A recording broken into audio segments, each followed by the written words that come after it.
Hello everybody and welcome to the stream. Tonight we will be playing a game of Dungeons & Dragons 5th edition in a campaign we are calling Celtic Not. It's going to be set in the Forgotten Realms, Moonshae Isles, why did I say islands?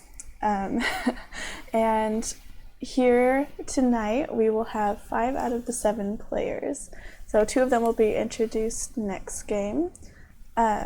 But for now, you'll get to know these ones a little bit. So my name's Michaela. I also go by DM Irish, and I'm going to be the Dungeon Master. And before I have my players introduce themselves, I just want to give a couple special thanks to some people on our Discord server who have been super helpful and have helped us really get ready for tonight and for the show. And so thank you, King Noobs, and thank you, Tim. You guys are super great and we really appreciate you. So let's start at the top with El Ninja Cupcake. Can you introduce yourself, please? Hey, I'm El Ninja Cupcake. I will be playing Beltol, a Kenku Grave Domain cleric. It's my first time playing cleric, so please be gentle. Thank you. Dweebus.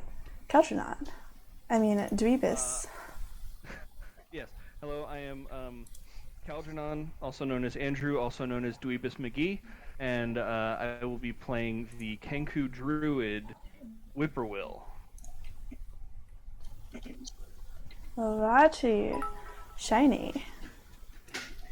I am Shiny. I'm playing Aurora Wildheart, who is an Eladrin invention wizard. So she's a tinkerer and a hot mess. It's the best way to be. Yeah. Tirathon. So I'm Tirathon, and I'm going to be playing a character called Sparks. Yeah. All right. And then Alora. Last but not least, in the classic way. I am Tiny White Girl playing Seripides Nowhere, a tiefling rogue who inspires arousal and confusion and fear wherever she goes. Alrighty. And then I'm playing the world. It's going to be really fun, and I'm super excited to have everybody joining me tonight. So, without further ado, welcome to Celtic Not. The setting of our campaign begins at a small port town on the Moonshae Isles. Specifically, you guys have all kind of found your way to Kings Bay. Kings Bay is not very big, but it's very diverse in its cast of villagers. There have been people shipped in from all over the place who do their trade there. There's a great fishing industry, and they are known for just being kind of like a central hub of places to be. And we lost one. At least it wasn't me. I looked up, they're like, what did I do? I know. It's gonna happen. Someone's mic is picking up a lot of paper noises. It might be Shiny. Me. Yeah, sorry. I was taking my notebook out to make notes. Okay. Just try to be aware of it. We're going to be figuring out technical difficulties tonight. This is our very first stream, and it's super awesome and a lot to figure out. And he's back. Yay! Welcome back. And you're muted now. Yeah, you're on push to talk. Oh, good. I was trying to look for the map of the world and actually clicked on a channel. Whoops. I'll do it. Awkward. Yeah, if someone wants to send that to our players chat, for people watching, it's going to be in that far corner. That's our map, and in the future, I will find a way to get more close-ups on exactly where we are. Yeah, thank you, Cupcake. Yeah, so you're in this port town, and our scene begins with Whippoorwill and Sparks. So I would like you two to tell me just a little bit about what you've been up to that led you to the bar, Grady McDuff's, in Kingsport. All right. So, Sparks, do you want to describe what you were up to when Whip found you? Sure. Okay, so after getting work with a ship in order to provide a means to travel to the islands, which I've been hearing about for a while, there was a storm and the ship sank, and so then we were on the rowboats on the boat, and then there was another storm and those sank. So then all the crew members were scattered, and I was just floating on some driftwood from the ship. And my character has some mental problems, so he has a hard time remembering stuff, among a lot of other issues. But when Whip sees me, I am floating amongst reefs and just kind of lying there sun-baked, kind of half dead, off the coast of the Isles. So Whip, being a druid who has spent a few years in these forests and likes to patrol around, would have come upon this clearly more than a little delirious little fellow, and just kind of be a little confused at first and probably not engage right away, but then pretty quickly realize that he needs more help than Whip can give his own. So he would have offered assistance, and whether or not that was communicated easily, still have led our friend Sparks back into this village that he knows. He wouldn't. He's not a resident of the village. He lives by himself in the woods, but he knows how to take people who need people to people. That was a sentence. Yeah, so you've brought this kind of salt-soaked little halfling to Gritty McDuff's, and are talking to the bartender, Mac, about where you could possibly have him hook up to stay, or at least get back on his feet. And while you're having this conversation, Aurora, you see this as you're walking down the street. You've just arrived in the port from your travels, and are always looking to learn new things. And you see that a Kenku, half carrying this not very great looking halfling into a bar, and it strikes your interest. Yeah, so I would go running over and try to help. Oh my gosh, are you hurt? Is there something I can do to help you? Or where are we carrying this halfling? Is everything okay? Everything okay? Yeah, is everything okay? Halfling. Hurt. Well, hurt. Well, I can help you. We can get him inside and get him some help, I'm sure. Get him inside. So I'm she'll just help him looking drag him. kind of confusedly from one of you to the other.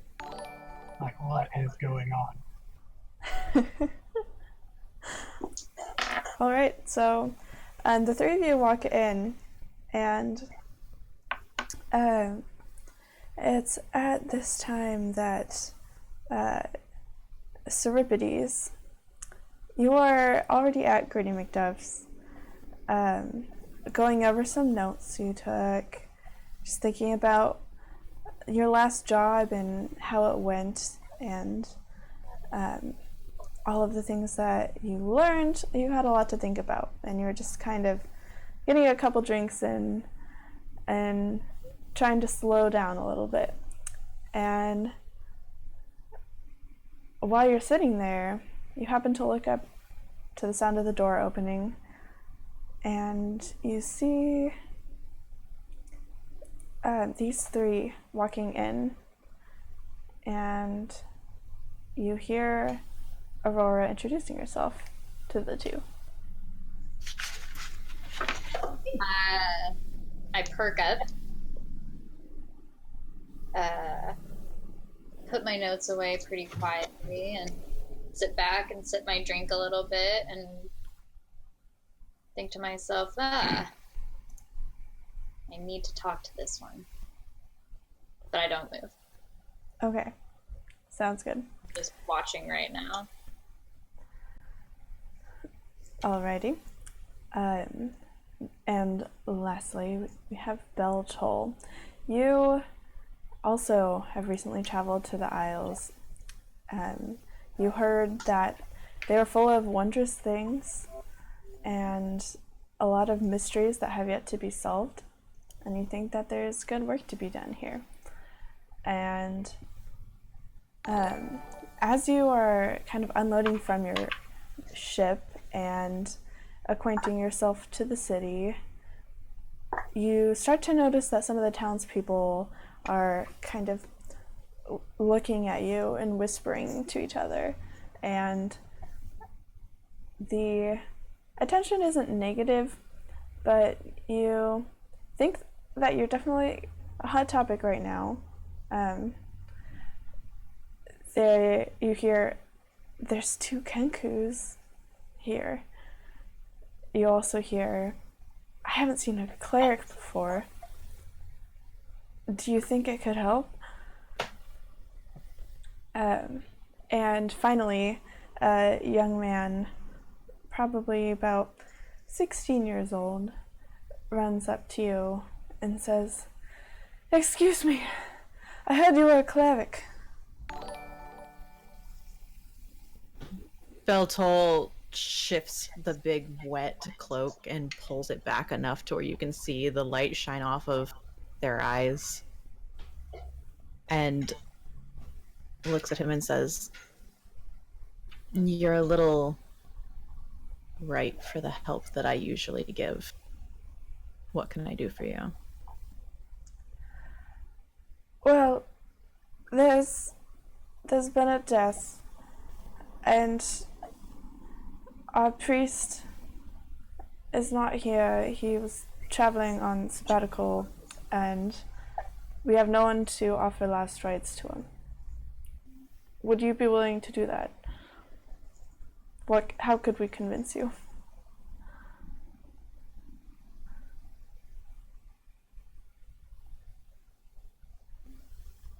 Beltol says,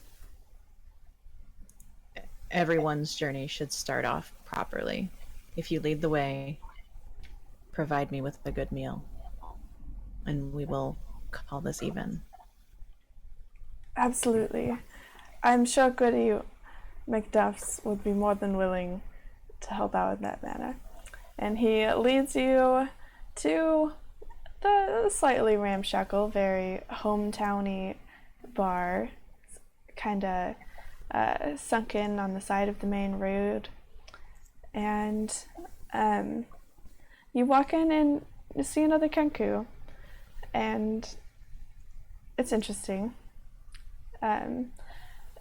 The young man is trying to lead you further in and says, "Oh, just through the kitchen in the back room. That's where we have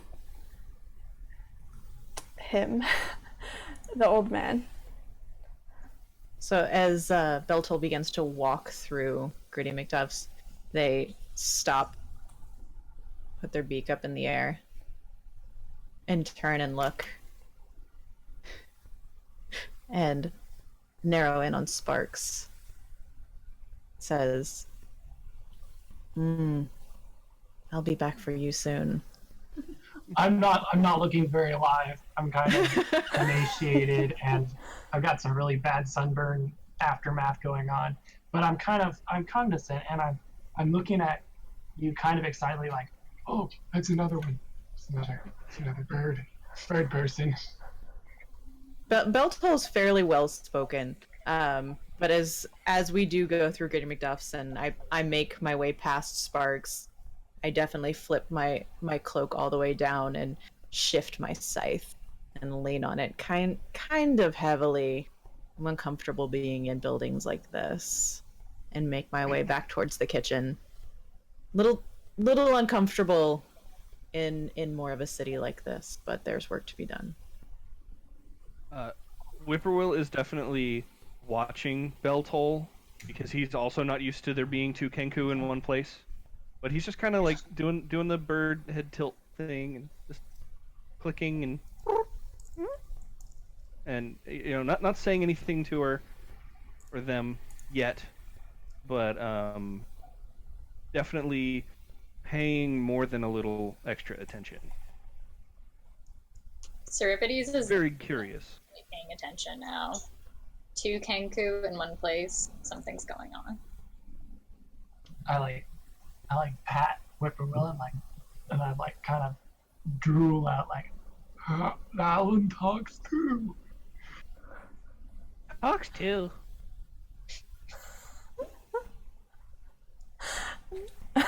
Okay. So Beltol, you are led back there, and you see that they have laid this body out on the stone floor, and it has a like burlap, like a sheet of burlap just laying across it, and the boy says to you, "Yeah, that was old Blake. He was a patron here, and one night, as old Mac was leaving the bar, he said to me that he found him lying on the ground outside. He had been killed, and we don't really know why."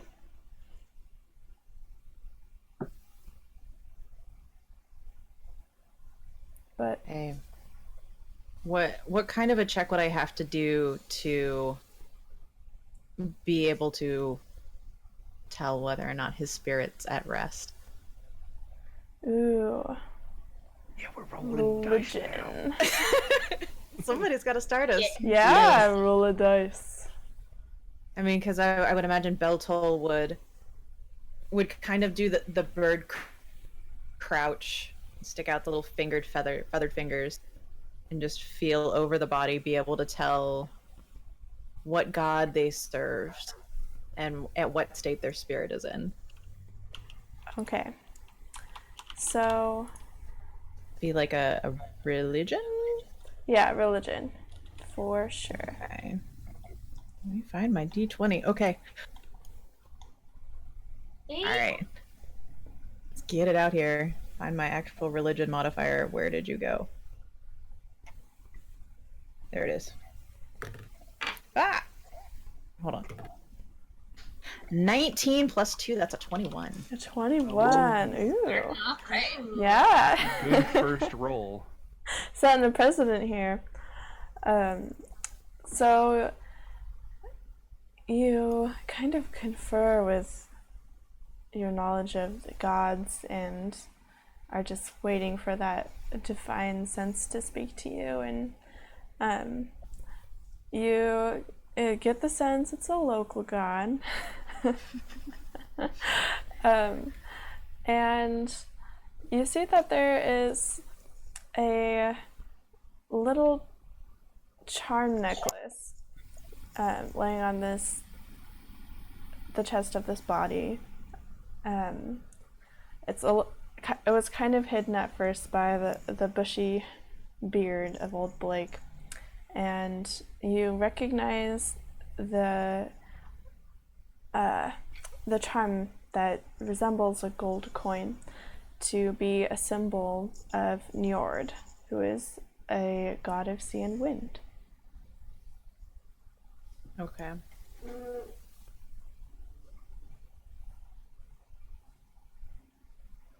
But I wouldn't be able to tell whether or not this guy was okay with being. Wait, how long ago did he die? Are you trying to figure this out or asking? I can do either one. If you'd like me to poke him and Well, see how there's dead he also is. the young man standing with you. I know, but that would be easy. Okay. Wait. Can I do a medicine yeah, check? do a to see if medicine I can check tell? and see if we can figure it out. You're like, yes, this body has been here for this many Oh. days. Well, that was a natural one. So, With like, a +3 modifier, so it's been I'm not convinced this guy's not alive. just happened. Like, okay. No.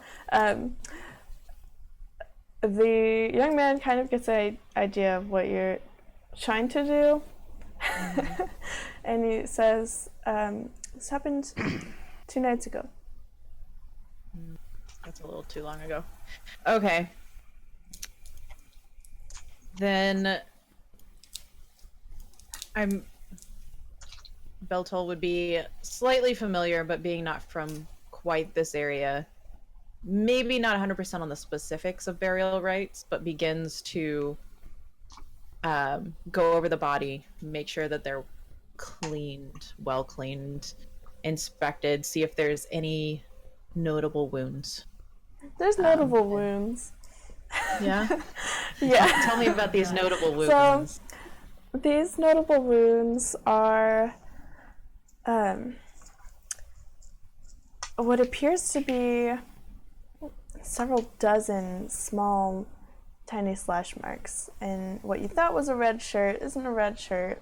It used to be a different color. But Oh. there are no apparent tears in the clothing that he's wearing. It seems all of the wounds he's received happened underneath his clothes.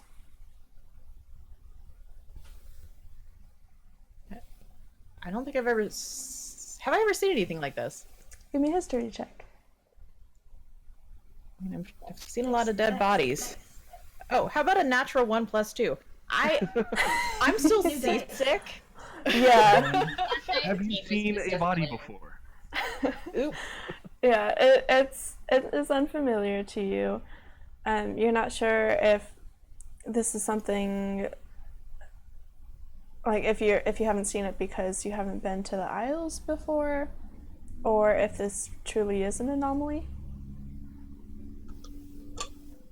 I'm gonna look at the young man as I'm preparing the body and say, this is common in these parts?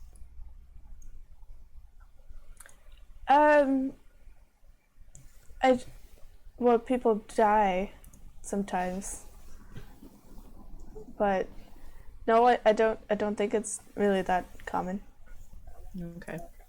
Well, Beltol will pray to his god, make sure that he's wrapped tightly, and being that it is a more of a sea patron, we'll make sure to stitch the burlap up through his nostril so that you can dump him in the water for his burial. Okay. Sounds good. So, how long do you want to be working on this? It would probably take at least 2 or 3 hours to do it properly. Okay. So I'm back in the kitchen with dead bodies. yeah, you're back in the kitchen with dead bodies. The young man eventually leaves you there to carry on the work because Paid he. by the hour, don't you? Polly's getting paid in crackers. Oh no. Good crackers. The work is its own reward. Yes, pretty much. The young man leaves you. The rest of you in the bar see him walk out by himself. Mac, the bartender, goes back and you hear him kind of mucking around in the kitchen, and he brings you out plates of food. It's just like a beautiful steak and some potatoes on the side. I look at the steak with big eyes, and then I look at Whippoorwill, and I'm like, Did you see what happened? Bird went in, no bird went out, steak came out. Don't know about this place. Oh my gosh. I don't think you have to worry about that. Tilts his head and goes, and he just kind of trundles off to the kitchen, and like doesn't worry about whether he's allowed back there or anything. Just kind of pushes open the door, looking for Beltol. Okay, so Max sees you, and he kind of gives you a look, and doesn't say anything, but he's definitely keeping an eye out on you as you're walking through his kitchen. I'd like to think that Whip has definitely been in this town before, so people are a little bit familiar with him and know that sometimes he just kind of pokes his head in where he doesn't belong, but he also doesn't usually cause any problems. So, Okay. you know, him wandering around and checking things out is not too out of the norm for locals in this town. I Okay. won't be able to use Yeah. that for long, but, you know, I'll use that now. Max probably seen you before, because he's the bartender. He knows a lot of things. So am I able to find Beltol? Yeah, there's only one Okay. spare room back there. Can I play this one out? Yeah. So as you open the door to the kitchen, you Head to the find side, watching. peek your head around where all the pots and pans are hanging, and you find Beltol crouched on the ground, wrapping a body in burlap with a bloody shirt next to it. You can see all the wounds across the chest. They are obviously dead, and Beltol is very engrossed in what they're doing. Okay. Whip just kind of clacks his beak a couple times and just backs away. Closes the door. Yeah. Beltol turns around and stares at them. Yeah, and so Continues to. Whip just kind of backs away all the way back until he bumps into Sparks and then turns around. I was actually on my way to follow him after after Whippoorwillow gets up and walks to the kitchen. I'm still not that good, so I kind of stumble off the bar stool and I'm like, oh no, that's the wrong way. Go that way. But I'm trying to follow him, like looking for my rapier. Is that somewhere around here? But then when I get to the door and I see it looking in, I go, oh. They're putting people in the States? This time Mac actually does react, and he says, "Look, lad, the birds are fine, but you just don't look that sanitary right now, and I can't have that in my kitchen." Euripides walks up, towering over, I'm assuming, this young halfling that is probably dying, and sort of doesn't even need to put her arm around him, just sort of puts her hand on his shoulder, resting it, and says, "I'm so sorry about the little one's trouble. I'll take care of him. He will not try to go back there again." And then I steer him back to Aurora, and I say, "You need to watch this one better." It's not mine. I just found it. The bird abandoned him. He's supposed to be resting. He at least seems injured. Whip immediately looks at Aurora and goes, "It's not mine. I just found it." Well, if it's none of yours, then I just look up kind of indignantly, like, I'm not anyone's. I'm a captain, and I have this. Well, this whole time I've been wearing this. I have a captain's coat, but it's a human's captain's coat, and so I kind of lopped it off where the breast pockets are, but those are kind of like below my knees, and then I have this huge, round, floppy captain's hat that's just massive. So I just kind of flop it up. I'm like, I'm not anyone's. I'm a captain. That's right, buddy. You're a captain. Where I come from, captains don't almost die. They either die or they don't. Where's your boat? I'm not a captain. I kind of look at the floor kind of sadly, and I was like, it encountered a terrible storm, and then we were in rowboats, and then there was another storm, and now they're all gone. A storm, you say?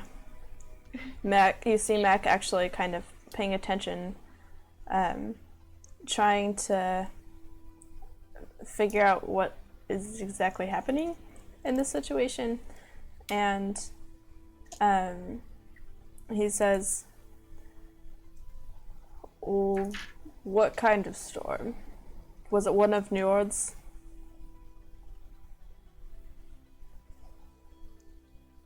Would my character, like my out of character doesn't know what that is, and my in character probably wouldn't know either, right? Probably not. With Okay. considering your character. Yeah. So what you said, Nords? Yeah, Njord's.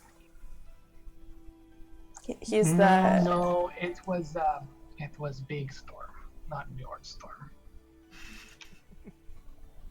He looks confused and he's like, probably was. Someone should check in with him. You guys seem like you might know a thing or two. Who's Njord? How do they control storm? Njord is the god of sea and tempest, and he lives in this town sometimes, whenever he's at land. I think he's here now, but Is that gods just hanging out? yeah. Occasionally. Gods will do as they will. She just looks fascinated. He's a bit of a pain in the ass, actually. But he still is a god. And I can't go speak to him myself. So if you good folks could, and see if there's a reason that we've been having so many storms, that would be much appreciated. How appreciated? Specifically in dollar amounts. He looks at you, and his eyes just flash. Before I do that, can I roll a persuasion? Yeah, you can roll persuasion. Aurora just looks shocked. Let me sweeten the deal with my sweet charisma. Okay. Hold on a second. Okay. Did I say I was going to do persuasion? Mm-hmm. Ooh, well. How does a 14 do ya? He rolled a natural 3. With a +7 proficiency bonus, you guys. He looks a little bit annoyed by this, but he understands business, and he is going to offer you all steeply discounted rent, and says that he has a set of rooms upstairs that are currently cleared out, and he could use a few regular patrons if you're willing to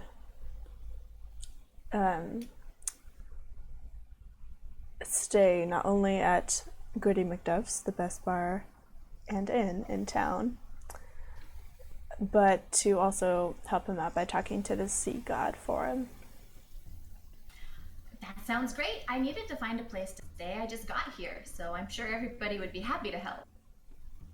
Volunteering all these people she doesn't know. What, Serpides? It's a start. Okay. We'll come back to it later. He says, I I might have more jobs for you later. With monetary. thinks he's gonna try and help with the persuasion, but Okay. he can only say so much. So he just kind of tries to give the bartender a keen eye and says, "It was a big storm." What are you trying to persuade him to do? Now that I've heard he's to- giving us free lodging, I'm like, Now that Yeah, we've got free lodging. no, it was a Nordstorm. For sure, definitely. That Nordstorm smell. Yeah, so Whip's just trying to get him to sweeten the pot, but it's hard to do when you're a Kenku. So there's the question of whether he even understands what is trying to be communicated. Okay. Just roll me a general intelligence check. Okay, that has no bonuses. I rolled an 11. Okay. So you get the general gist of the conversation that this tiefling doesn't want to do something for nothing. And that so far you haven't been offered any money for your service, but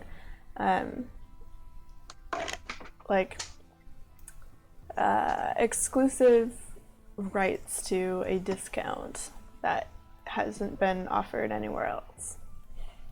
Okay. So he's just kind of like he says something into the group and no one seems to really react to it or understand why he said it. So he just starts like plucking at a feather or something. And doesn't really worry too much. Okay. So, Beltol, you probably have a little bit left to do. Chanting over the body. Yeah.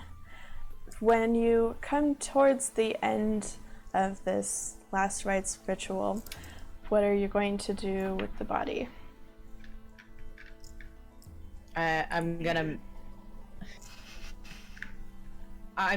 taking close look at all of these wounds and like every death, every body is unique, so it's worth being committed to memory.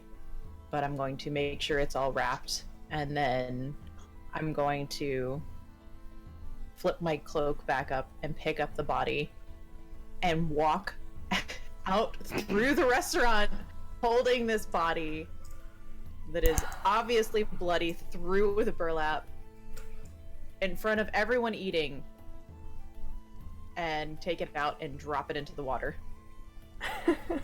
Okay. I could not be more pleased. We probably need that, but No cleanup services.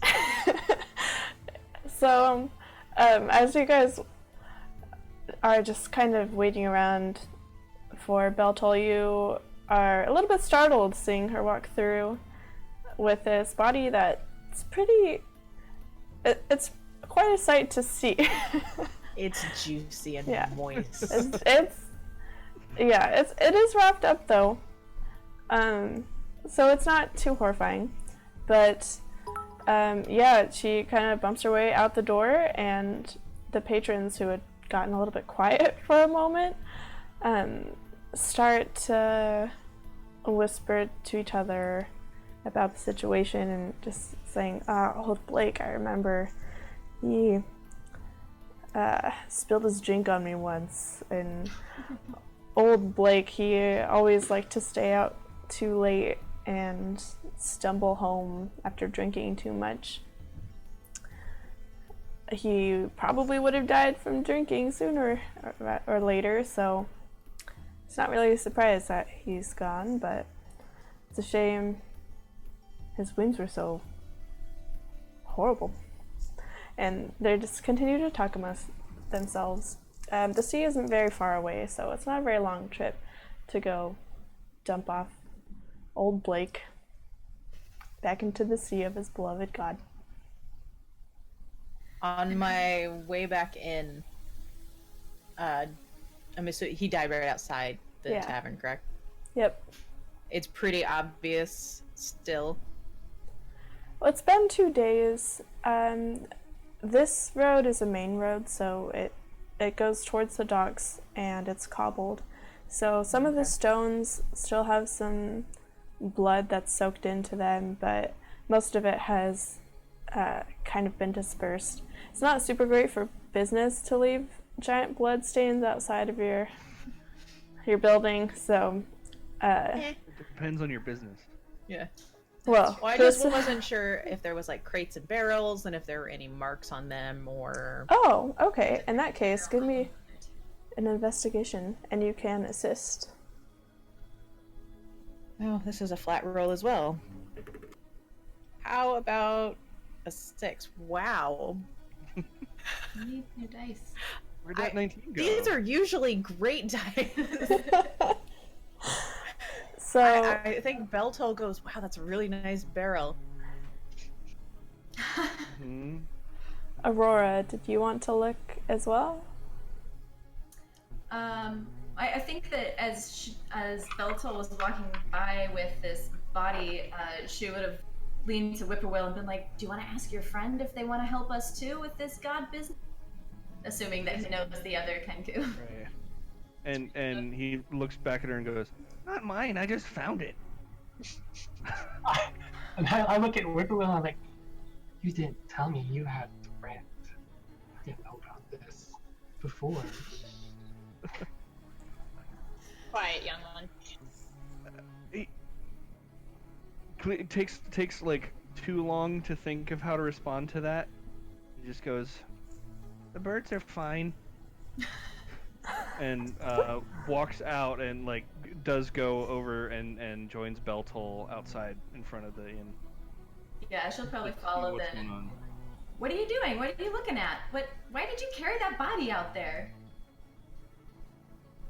He was ready to start his next path. He was merely assisting. It's the greatest gift that you can give one. Bottom of the ocean path? It's what he would have wanted.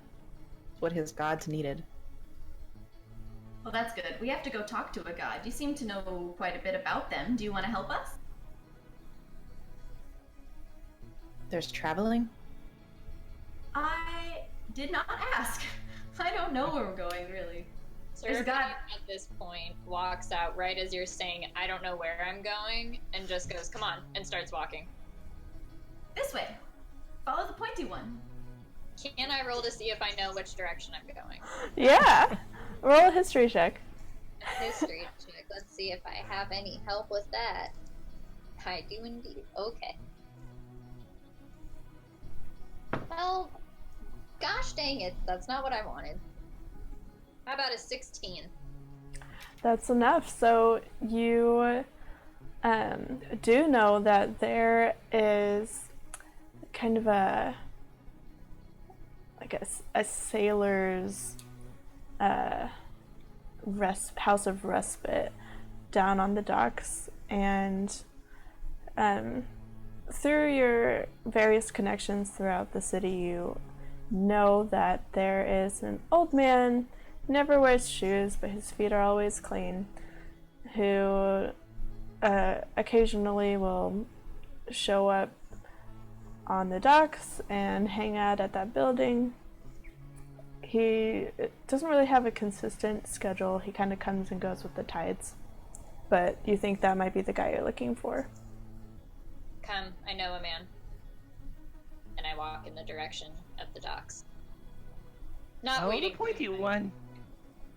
After the tiefling leaves the bar, I kind of look around and go, "Oh, we just got here, guys," and kind of slide off my bar stool again and flip my captain's hat over so I can see the bartender, and I'm like, hold that table there.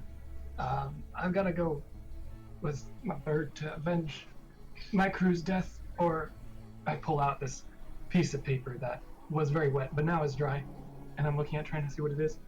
Claim insurance on them? I don't know which one. And then I kind of just waddle out. I like how you went in there with Whip to get healed, and That just did not happen. Yeah, Aurora might say something like, this poor halfling, something's messed up with him. Can anybody help fix him? He seems sick. I don't know what's going on. She's still trying to like hold him up and drag him along and stuff. I look kind of like eye roll mode, and I'm just like, I drowned like twice in the last 3 days. Like, things wrong with me. I'm not even Bell's Hole is intrigued and kind of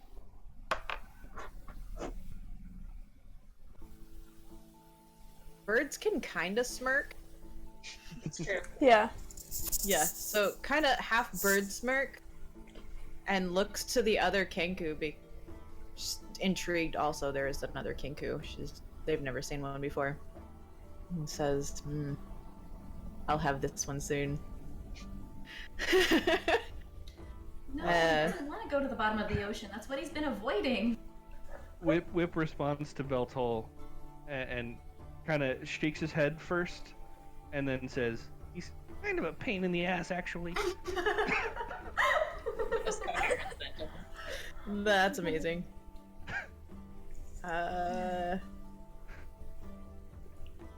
Okay. Hold on. Oh, and I forgot about my companion. So at some point, you guys might notice, like weird sort of mechanical clockwork cat creature following Aurora around. But since it's a cat, it typically hangs out by itself and then just follows her as she leaves. I'm visualizing one of those Chinese cats with the like little arms just like waddling behind us. I need to get one of those. Those old Yes, school that's cat perfect. robots. Oh, We're obsessed with them. But yeah, so she'll tag along at some point. So does Sparks look like he actually needs healing, or is he just out of it? I'm thinking given Or is my that last- a check that I might want to do? Go ahead and do a medicine check if you're curious about Alright. this halfling. I am curious about all things. All right. That's a 16. Okay. Plus 5 in Um, medicine. You think it's probably both. Okay. He could use some healing from his recent escapades in the water and his physical recovery, but you also think there is something that's probably of a greater extent that simple healing wouldn't quite help with. Okay. Well, then in that case, he's gonna go over to Sparks and reach out an arm and so Kenku, they have wings, but the feathers are really thin because they can't actually fly. So it's more like the tassels on the sleeve of a jacket than an actual wing. But he reaches out an arm and just like with one little black pointy claw, pokes Sparks on the nose and casts Cure Wounds, which will give you 5 hit points. And then he tilts his head to the side, tilts his head to the other side. It's a start. I take a little bit of a scrunch when you poke me on the nose, and then I just kind of sit there, staring. Poke him on the nose again. I kind of come out of it like, oh. You set that. The official boop. Yes. Yep. So Aurora, she'll notice that and she'll be like, "That was so great! That was awesome! How'd you do that? I'm Aurora, by the way. Who are all my helpful new friends? What are your names?" I think Cerebrides would be a bit too far ahead of you guys to actually hear you clearly enough. Like, if you're not talking directly at her, she just kind of assumes you guys are saying something stupid. So And she's she's focusing right. on finding her contact. So when Whippoorwill is asked his name, he doesn't say Whippoorwill. He does the Whippoorwill call, which I will try very poorly to do. Also, So that's how he responds to Aurora. Aurora looks down to Sparks and she's like, I don't know how to say that. What do you call him? I haven't named my new bird pet yet. But I am El Capitan Sparks of the Great. I forgot my ship's name. I had a ship, but it was just a cargo ship, actually. I don't know. I'm a captain of a cargo ship called Sparks. Apparently your ship went on to its next journey. And I just kind of look at the other kangaroo and I'm like, just trying to make sense of things, not really computing much. Beltel looks down at Sparks and just makes the noise of an old church bell. That big bong, bong. And I'm just like, I look at Whippoorwill and I was like,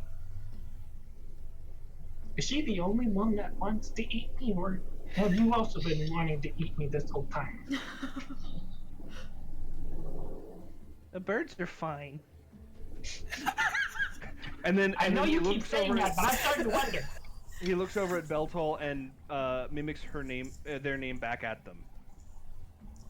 So he also just like chimes a bell in perfect mimicry.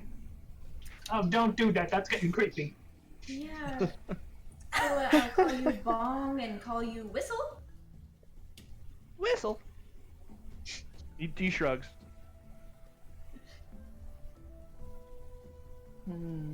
What about Well, Whippoorwhistle?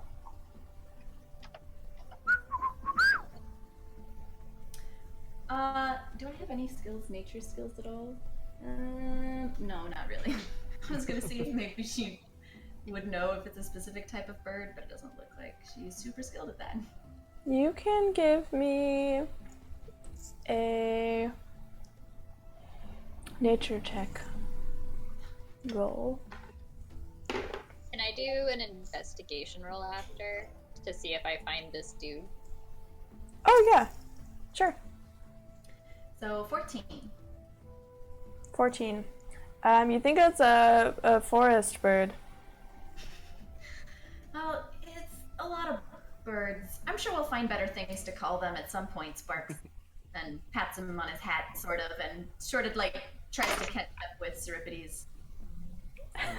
I rolled an 18 plus 2. I got a 20. Okay, dirty 20. So you guys finally make it to this building, and it's one of those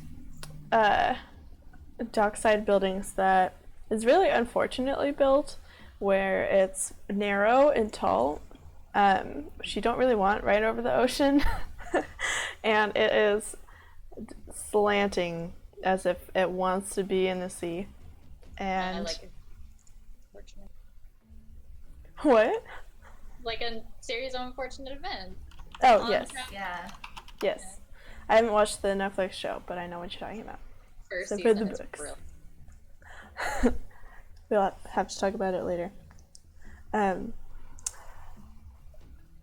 You get there, and on the front porch, there is this old guy with like the perfect sailor look. It's the salt and pepper hair, and it's kind of like a little bit crispy, chunky from the salt. The perfectly trimmed beard, and there's tan lines around the wrinkles in his eyes, and by his mouth, where you think he spent a lot of time smiling or scowling, and a lot of time out on the water. And he is indeed barefoot, and his feet are clean. I walk up to him, and my tail, I have a forked tail. Tail's normally swish, but it goes very still. she focuses in on him. And she walks up so she's towering over him and says, out of character, who are we looking for? You are looking for Njord. Njord. And goes, the Reckoning is looking for Njord.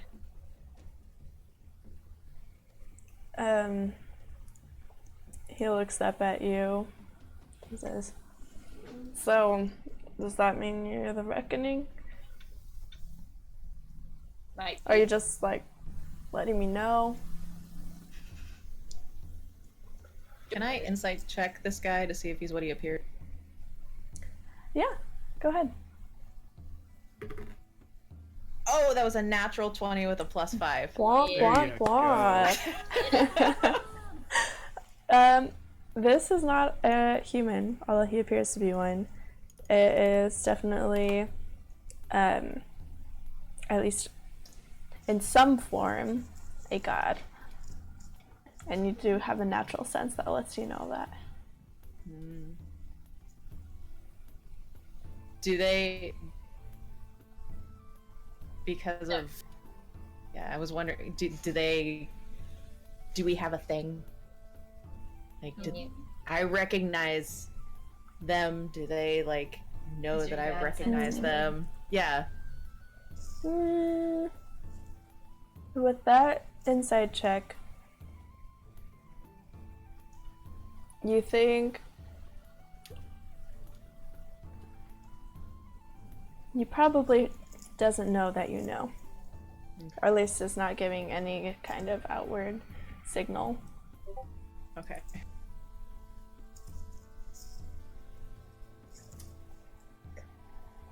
Look at Serpides and say, the information you seek may be found here. No. Aurora kind of bound up the steps shortly after. Serpides probably a little bit behind, and just kind of walks straight up to this old guy. It looks like she'll like notice the feet, points at the feet. She's like, "Are you Njord?" Maybe. Who's asking? Aurora. Well, that's what he says. He says he's asking. That's what Aurora says. Oh, okay. Aurora. Says, look, I don't like dealing with mortals. It's just exhausting. I'm here because you guys have booze. And that's pretty much it. So, I mean... Could I roll a persuasion and say, what if we bought you some beer? Could we perhaps ask you a few questions then?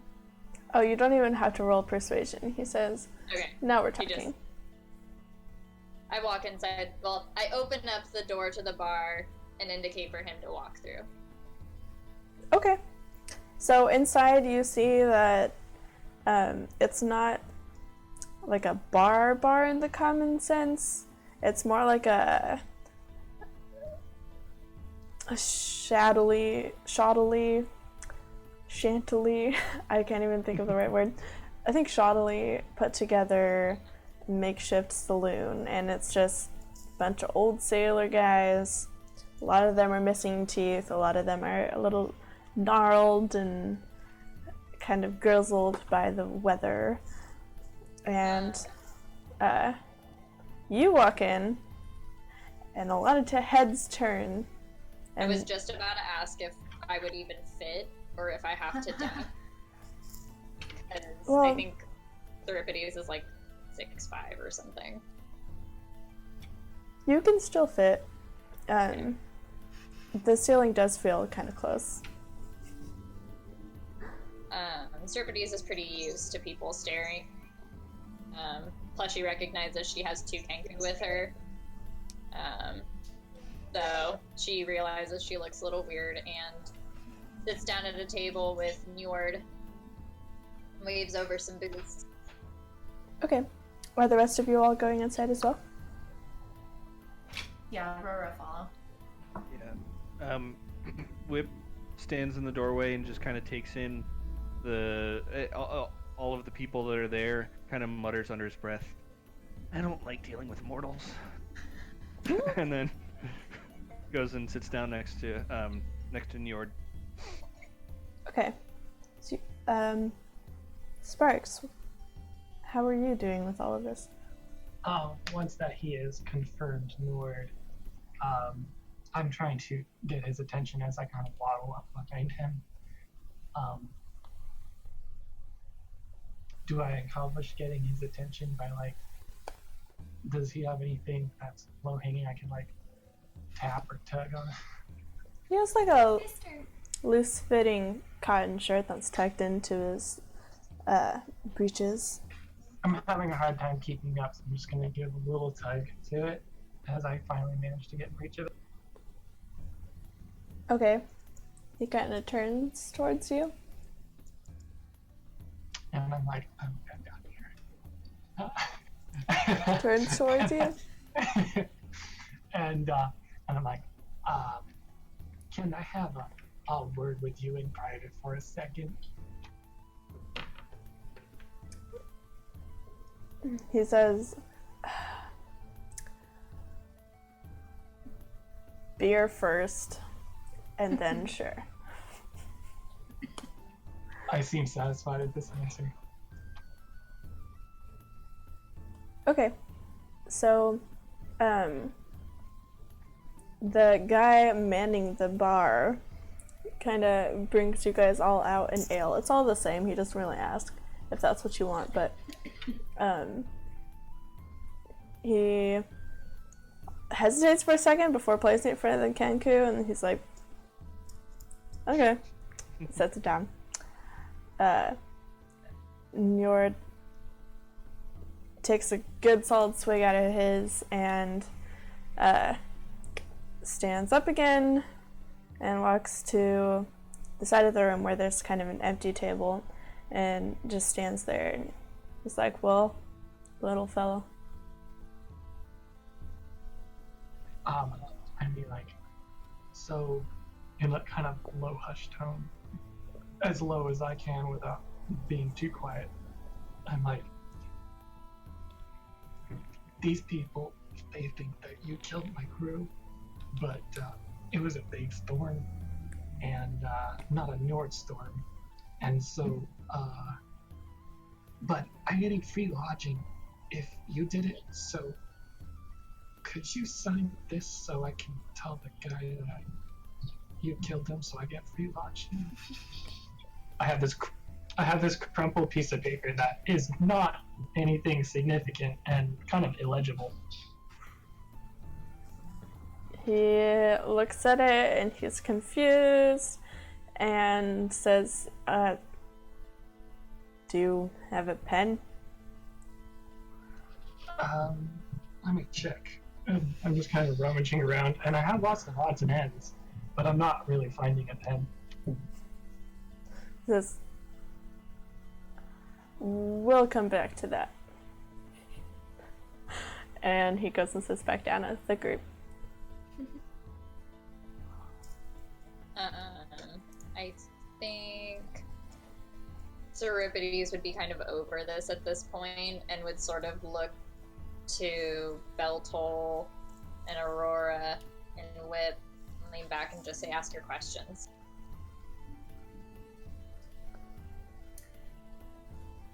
Aurora kind of looks around. She's like, well, I mean, I didn't have any questions. We were just supposed to come out here and see if you were doing okay. Sounds like you might be having a rough time. I'm always having a rough time. Why is that? The seas, like me, are tumultuous. My ex and I couldn't decide where to live. I wanted her to live with me on the sea. She wanted me to join her in the mountains. It didn't really work out. Things have been unresolved, and I heard she's been around. So, been bit of a black mood lately. That does sound unpleasant. But what can we do to soothe your tumultuous black mood, and so maybe you stop crashing so many boats? Ooh. If she's a people like you, maybe we can talk to her. If you Do tried I know? therapy. Do I know who this is? Who his wife ex, is? His or ex? Yeah, ex-wife his is. ex-wife. Yeah. You probably don't. It's not a very popular or well-known character. Okay. Not many people ship it. Not. Very rare. We If it was get anybody else, pun I might think inspiration that's because that was a You great let one. that Yeah. ship out. Inspiration. Yeah, you get an inspiration for making everyone groan, and that was an amazing delayed reaction.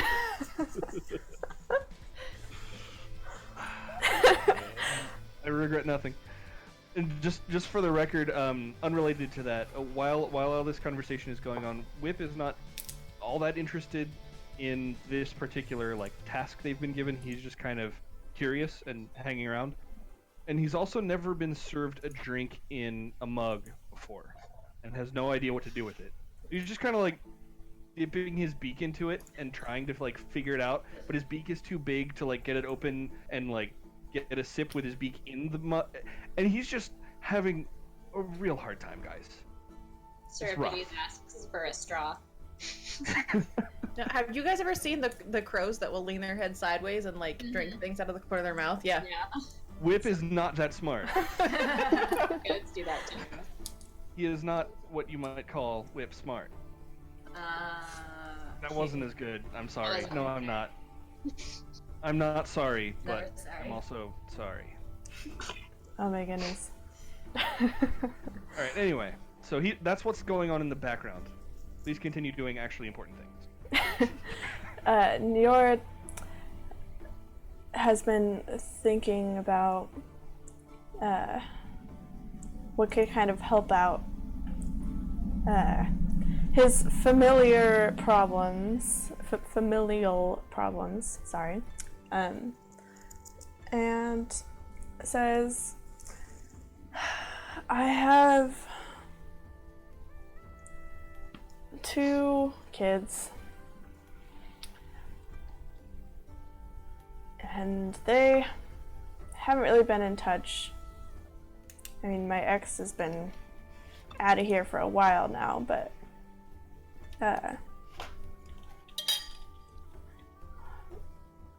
You perhaps want us if to go steal your children. no, maybe you It could would be easy. send them a letter for me. I don't think it would be that easy. You think this? It would not be easy to send a letter. Not be easy to send a letter and not be easy to kill them. And I'd push the thing over to him and I have the pen and but it would be easy to sign this. He's looking at it, and is there anything on the paper? There was writing on it at some point, but it's been so it's been in the water so long that, and then it got dried, so you can't really tell what it is. Okay. Where are you telling him to sign it? Just anywhere? I see that he's struggling to see where to sign it, and I'm like, no, I turn it around, I'm like, anywhere it's fine, I guess. He says, okay, I signed your paper, but why? I told you it's because I get free. I mean, I look at everyone else. I'm like, because my crew died and insurance stuff. What's For the insurance? For the boat, I was with with a merchant guild of boats, and we had insurance compensation. He says, okay. Back in my day, we didn't need insurance for our boats. But she signs it anyway. Getting dirty looks from all the old sailors. Whip looks over at Jordan and goes, "Where's your boat?" He smiles at that, Oh gosh. and he takes this drink he's been kind of working away at, and he begins to pour it out onto the table, but instead of landing on the table, it just kind of starts to float, and it forms this kind of moving ball of amber liquid, and you see on the top little waves start to form and crest, and it changes and it shifts, and it becomes a big wave that crests over what appears to be a small ship and buries it beneath, and then the entire thing becomes a ship in itself, with large sails. You see little droplets forming loosely, the images of people rushing around on the deck, and he says, "Every ship is my ship." He puts it back into his mug, takes a drink. That was so cool. But your letter, you have a letter that you need sent somewhere? Did you write a letter? Is it a magic letter? What's the deal? It's a magic letter, and if you agree to do this, which will certainly set me at ease, knowing they're in the hands of someone capable enough to find me, and then I will give you a message that you will hold in your mind until you see them. Well, I know magic, so I don't know about bong and whistle, sparky and pointy, but I mean, I know some stuff about that, so I'm sure we can help. Not talking about me. Whip pipes up and goes, "I know magic," and he picks up his mug also and starts pouring it out, and he uses the shape water cantrip, but he's not nearly as powerful as Njord is at controlling this, but he just shapes it into a really, like, imagine the water shaping equivalent of a kindergartner's crayon drawing of the shape of a human hand making a thumbs up, and then he Emoji. most of the beer back in the mug and only splashes a little bit on himself. I'm Okay. gonna be like, He gives you a nod of my approval. Okay. I pour out my drink while I'm holding my breath. Euripides is appalled at all of this waste and drinks hers protectively. Whip once again looks around to the other people at the table, gestures vaguely in the direction of Sparks, and goes, "It's not mine, I just found it." I kind of look at the table disappointedly with my mug, like, oh, didn't do anything, did he? Except maybe brown your paper. Yeah, it They'll probably did splash on the paper at least. I know.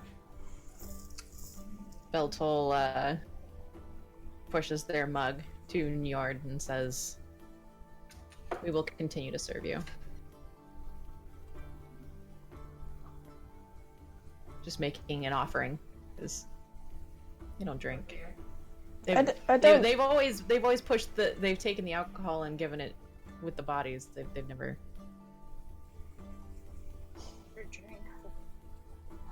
So it's basically Okay. like funeral. What do you call it? Just yeah, it's an offering. It's like it's funeral etiquette all the time, everywhere. Always. What am I saying? So as you push your drink over and say this, he seems to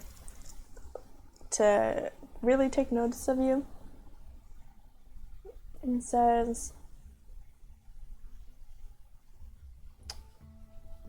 "You took care of one of mine, didn't you?"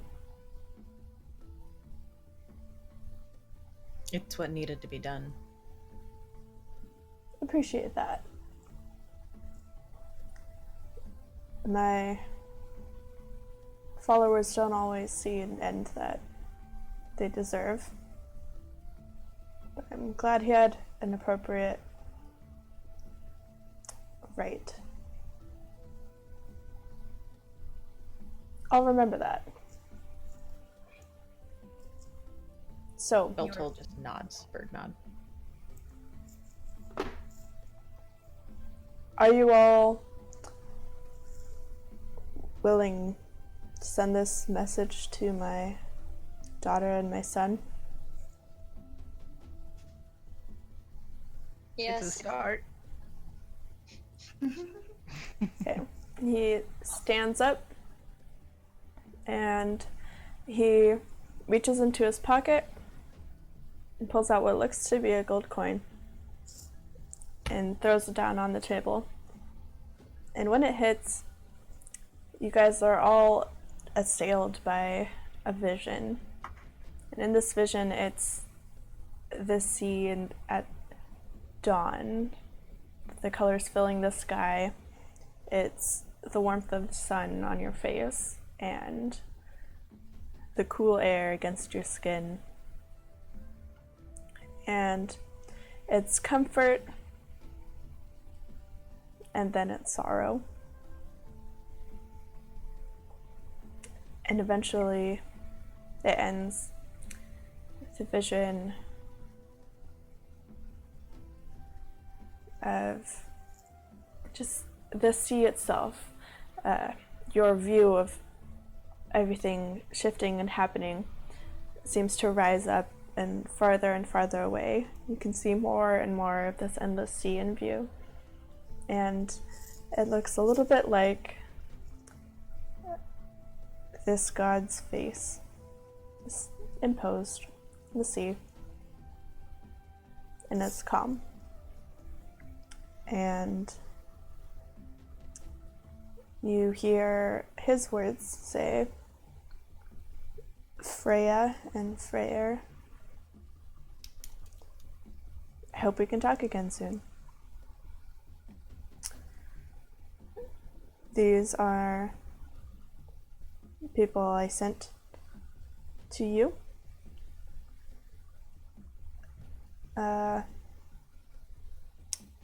Don't kill him. Love, Dad. And the vision ends. Just the important stuff. Yeah. Appreciate that last bit.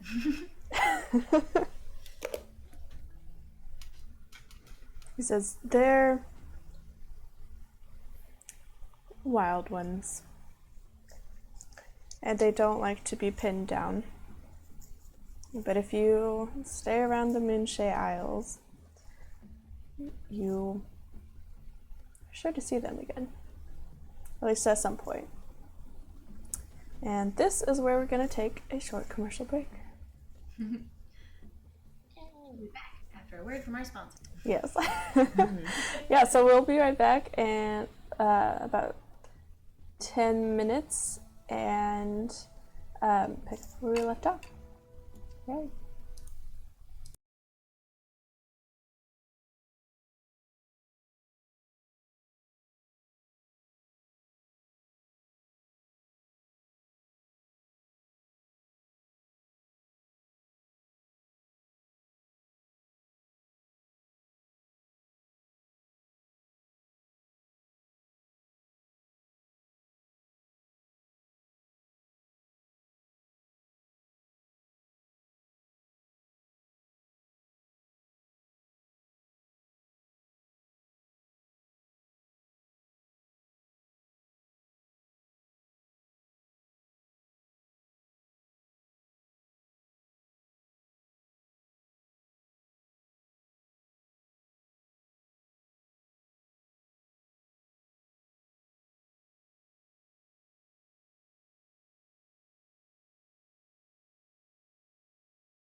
Hello, Alright. everyone. We are back from our commercial-free break.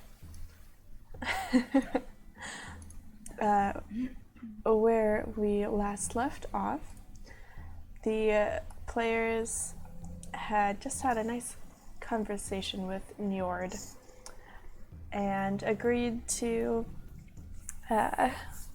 take on a more long-term quest, perhaps, to give Njord's kids a little message from Dad.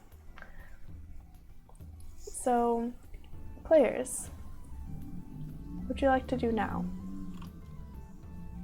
I'd like to Where- find out where they are. Well, he said, what was it, Midshire? Midshire Isles? Oh, the Moonshire House. The Moonshire. That's where we're at. Yeah. But yeah, we're in the Moonshade So Island. literally just where we're at. Yeah. There's no other direction. Yeah. It's No, that's where it's you are. Yeah, it's a big collection of islands, Yeah. but we are on one of them. Yes. So, yeah, Right she now. might ask, like, do you know where your kids are? I know you said they're hard to pin down, but do you have any sense? You got any parent tingles? Parrot tingles. Thing, right?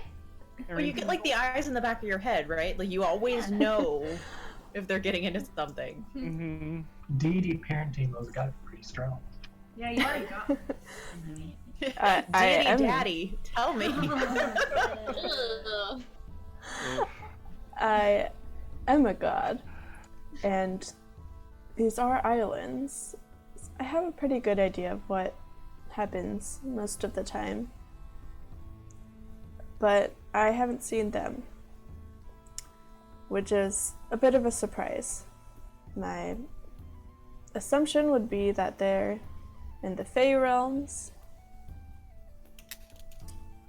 or they're purposely trying to stay hidden.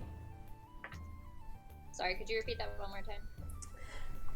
Yeah, he basically just said that they are probably either in the Fey realms, or that he hasn't seen them because they are trying to stay hidden from him.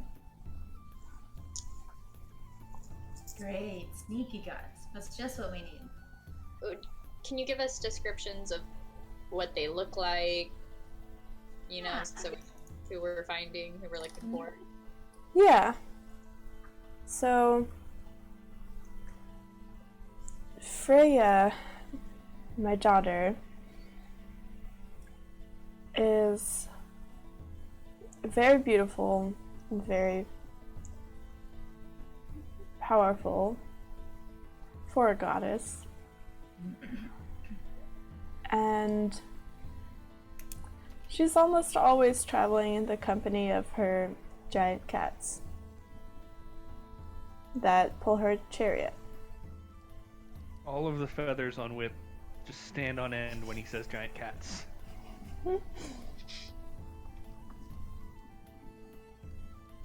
He doesn't do anything, but he. Ruffles.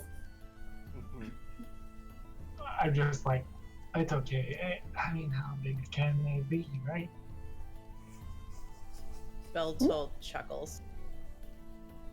You guys are the biggest birds I've ever seen. Like, seriously. And And my son Freyr, or Frey for shorter, I don't know why he's going by that these days. The name I gave him was great. Whereas his sister's a little bit dark, he's mostly associated with sunshine and fair weather. He's kind of happy-go-lucky and peaceful. So, hair color, though? um,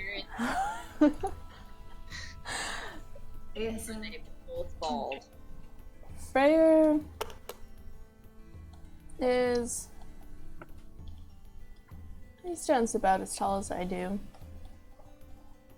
And he has dark blonde hair. He gets a little bit wistful.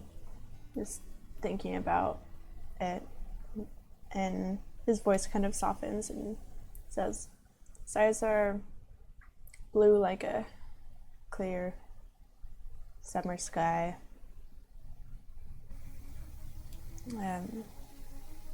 He just started growing a beard in last time I saw him. It's golden. He's strong.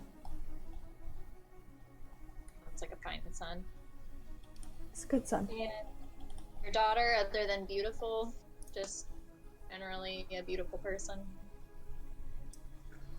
Don't forget the supposedly big kitties.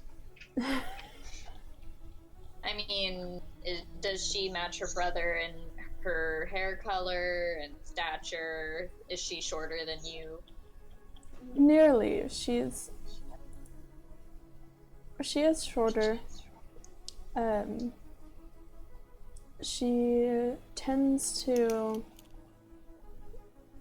change her appearance once in a while, but her hair is long and a shade of red that is also touched by the sun. And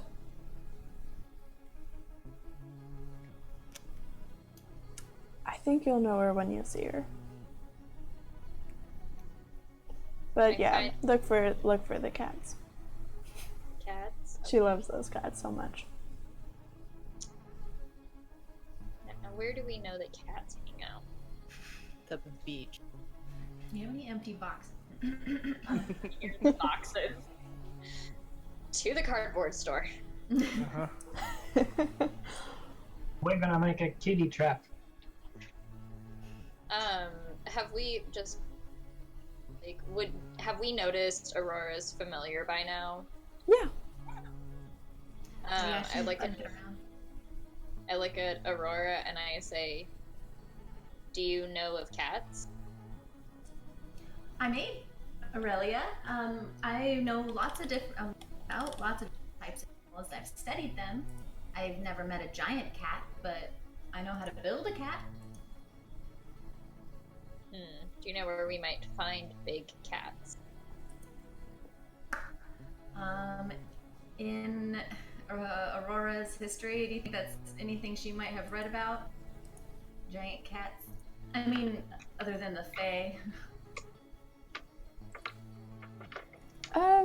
You've probably done a fair bit of research on it because it's a topic that is relevant to you, relevant to your interests. You subscribe to that channel. Subscribe.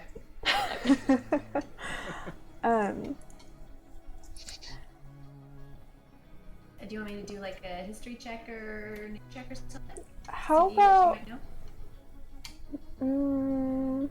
how about history or religion?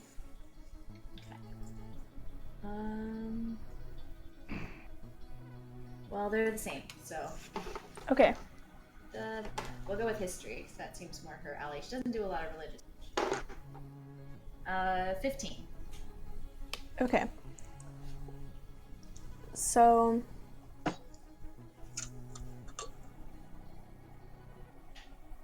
you're trying to. So just so that I know what you're looking for, you're trying to think of what information you know about giant cats and the Fae. Yeah, if there's, some area that she might know of, one might find giant cats or where they might hang out. Yeah. Well, from your general knowledge of typical cats, they like to find a sunbeam. And they don't like to be hungry. So there's got to be a food source. And from what you know of the Fae, they wouldn't be in want of either of those things if that's where they were. But outside of that, it would have to be a pretty well-stocked, well-supplied forest, perhaps. So yeah, she'll kind of relay some of that to the group and say, well, I know that Aurelia likes to hang out in the sun. She hunts things. Her spirit is from the Fae. It seems like if there were a bunch of giants, they would need a place with lots of food. And if they were just hunting in some local forest, you feel like, I mean, somebody probably would have noticed.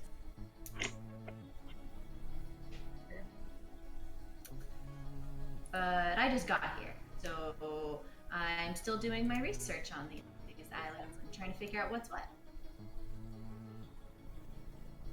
I'm also not familiar. Does Beltol know of... Beltol would probably know what areas tended to worship Freya. Yeah. Give me one moment to pull up my map.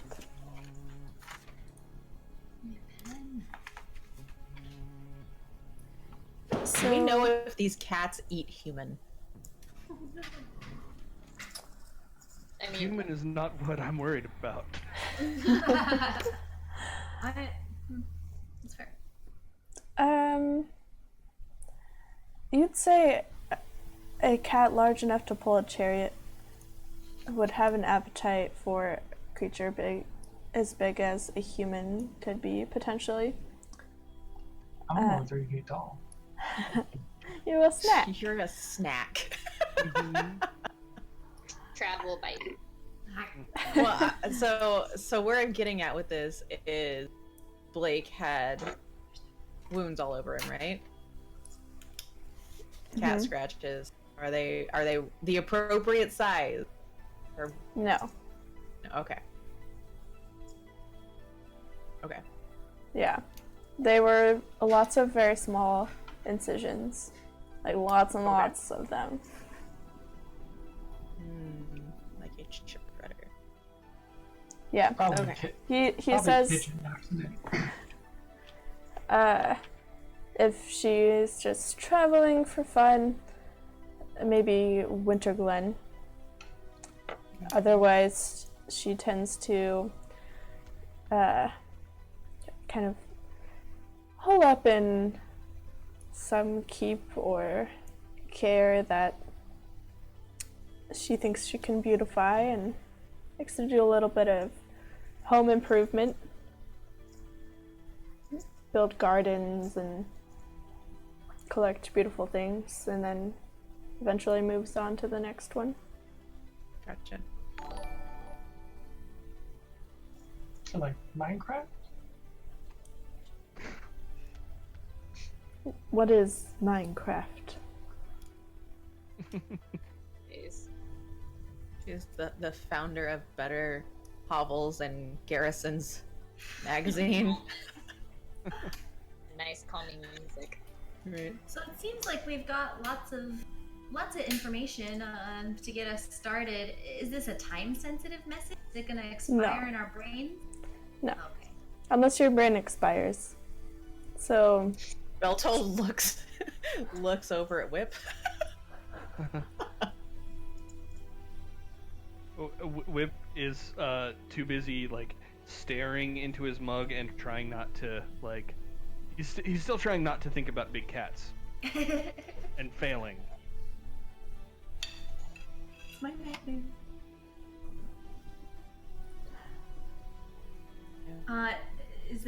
Are there any other questions that you guys can think to ask? Do we need to come back after we've shared the message? you can. Sure, by then you'll have plenty of stories to tell. Maybe you can grab another drink. But I'll know when the message is sent. At least I hope so. Not ominous at all.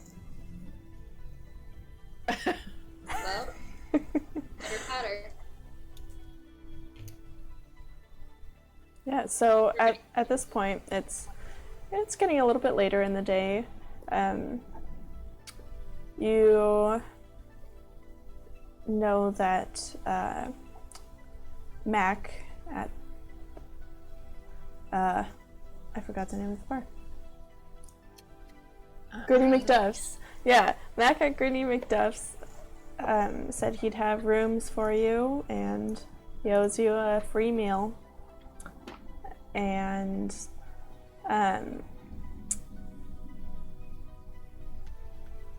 you've got plenty of things that you can pursue if you would like to. So, what you guys like to do? Can we, like, is this after we rest? Can we rest? Like a short rest or like a rest for the night? Well, I guess we haven't really done much exercise. Just keep going. I cast one spell. I need to recover from that. I mean, we were supposed to just go and find Njord, right? And Yeah, then go and back. ensure if it. So, who remembers what Mech actually asked you guys to do? To try to just make him chill so he stops crashing all the boats. Yeah, pretty much. And then Sparks had some questions as well. So, do you guys feel that you have accomplished this? Tell me how you Well, really feel. We're on the route to accomplishing because we found a method to achieve less crash ships, and I got my insurance waiver signed. Yep. Priority. So then maybe before we leave, and we're asking about the stuff, maybe as we're walking away, we're, hey, are you still gonna crash all the boats? Because that was like the whole deal. We got the message, we'll take it to them, we'll find the god kid, but it might take us a little. His eyes look a little bit stormy, and then he just kind of shakes it off and says, "Look, seas can't be tamed, but I can hold off. I suppose I've been acting not totally rationally. I can lay off on the storms around these isles." She just smiles and says, "Well, we appreciate it. You've got a lot going on. I know it's been a hard life, but yeah, all these boats. You've got plenty of time to handle your emotional stuff. Maybe we'll get that help you out with that." Words are hard. I Beltol nods and appreciate says, that. "There are children that would like to return, just as Blake has returned to you, but to their own gods. So we will finish this task. Ease your mind." Thank you. As I'm hoping that we're like outside of the building, but after we're out of earshot of the god, or out of earshot of the god, I'm like, I think that guy thinks that he's like a storm god or something, guys. And it's apparent that everything he did to any signs that you guys picked up that he was a god either didn't register with me or did pick up on them. He was barefoot. We were looking for a barefoot guy with clean feet. The bartender says he's a god. I mean, he just wanted us to tell Njord to stop crashing boats and he'd give us a place to stay. Sounds like a pretty good deal. I don't know if he's a god. The cleric sensed it too, did you not? I'm like looking at Beltal. I don't actually know that they're a cleric or not. I mean, I think at this point. You do god stuff. Mm-hmm. Who we are net with us. Just keeps going. Whip reaches over and pats Sparks on the head, and in his best Njord impression just goes, "Every ship is my ship." And I just start laughing a little bit. I'm like, yeah, he got really weird about that part, didn't he? Like, well, I feel like it was really easy to find this guy, so I mean, if everyone agrees that this is the guy, I mean, it makes it easier for us, right? Free lodging and all. I like to think that as we're heading back over to the bar, Whip said that one thing, and now Sparks is like talking all the way that we go back, continuing to theorize. No one's really paying attention anymore, but he's just continuing to tell Whip the story. Kind of keeps going on and on about what really happened. Mm-hmm. Okay. So you guys head back to Gritty McDuff's? Okay. So you re-enter, and it's much more lively than when it was this early afternoon. There's several more people sitting around tables. The buzz of conversation fills the room, and you now see that there is what appears to be a half-orc bard, or at least musician, leaning back on a stool in the corner, picking away at some tunes on a fiddle. If Seripides ever smiled for a reason unrelated to work, she would have smiled at the half-orc, but instead just kind of smiles with her eyes and gives him a small nod before she gets a drink and sits down at the table that I'm assuming is still reserved because the halfling ordered it. The table's not been reserved. Well, And I look disappointed Seripides if my sits food down was at cleared. it anyways, and I assume it clears out very quickly. Give me an intimidation check. I was hoping you'd ask me for that. How many empty places are there at the table? At this table that she's sitting Yeah, at? whatever table she's trying to sit at. Mm-hmm. There's like 3 people sitting there. It's not crammed full. You can usually sit about 8. So as she's doing this, intimidating them or whatever. Oh wow. Yeah. Wait, a what? Or just A 26 to intimidate the shit out of these people. Yeah, they're like, They leave and buy you a drink.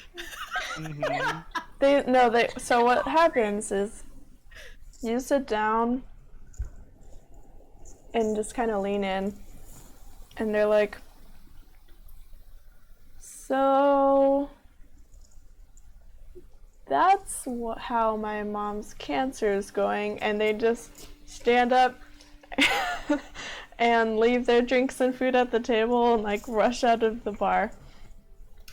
Seripides reaches over and grabs the fullest plate and the fullest beer, and just, it's hers now. Okay. It's still warm. They hadn't been there for very long. Good. I'm hungry.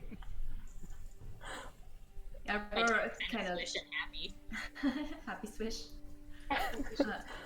She'll grab a drink and just happily follow along to the intimidation that just happened. She just sits down at the table with Seripides as though that's where we're supposed to be. The table we're sitting at. Okay. Whip was following along, and then as soon as Seripides' tail starts swishing, he's following that. Like he's just watching, standing behind her, like mesmerized by the tail. Okay. Okay. I'm like really excited by the intimidation that just happened. So I gotta sit down. Ah, you're good at that. I know.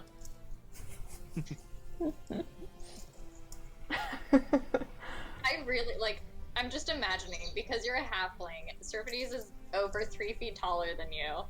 I think it would probably hurt her neck to look down at you, so she doesn't even do that. She just talks over you.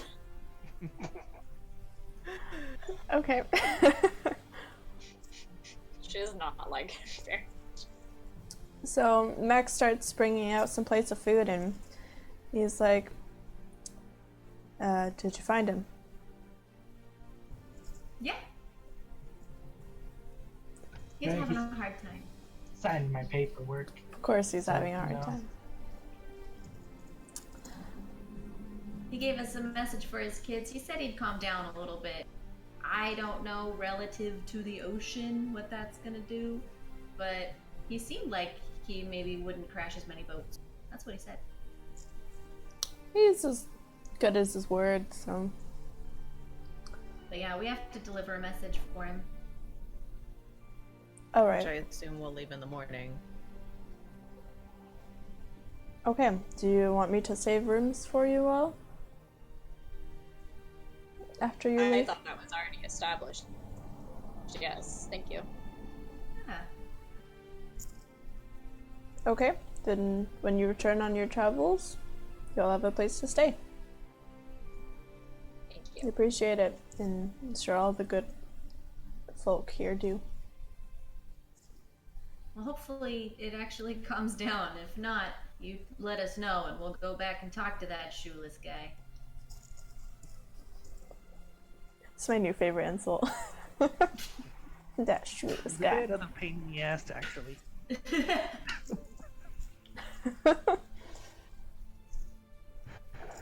Indeed. Well, And I think that the bird is talking about me. I was like, no, we're talking about the other guy.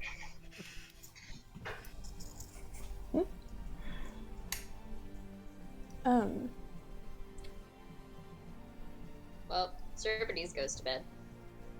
okay. I think we all turn in for the night. She's like, okay, good night. I don't even think she's introduced herself, actually. Nope.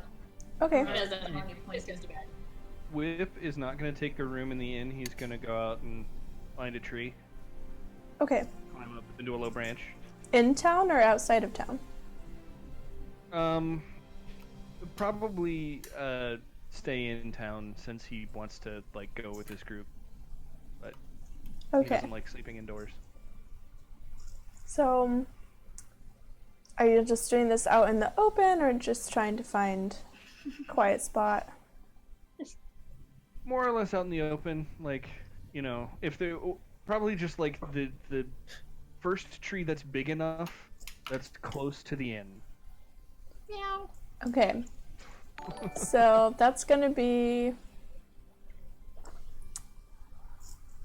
So, because this is a port town and it's like right against the salty ocean, you don't see a lot of trees growing in town.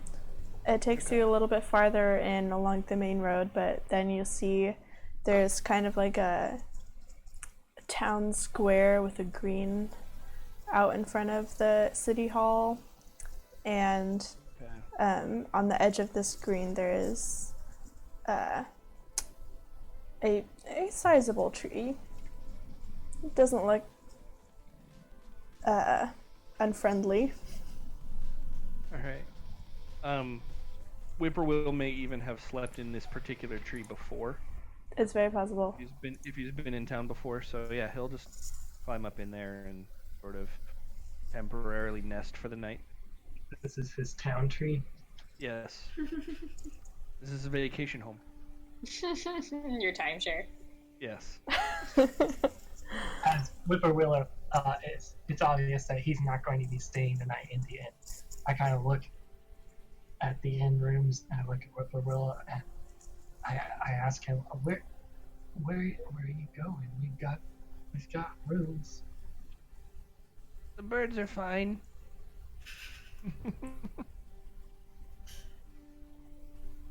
He kind of like points to his own chest because he knows the grammar of what he's about to say next is wrong. But he points to himself and goes, "They're the wild ones." I'm like, I'm a wild one too then. And I start following Whippoorwillow out of the inn. All right. Okay, so where are you gonna sleep? Under the tree. Okay. I'm sure it's better than some places I slept. Give me Better one than moment. driftwood. Yeah. It's a big improvement in the last couple of days. So, Yes.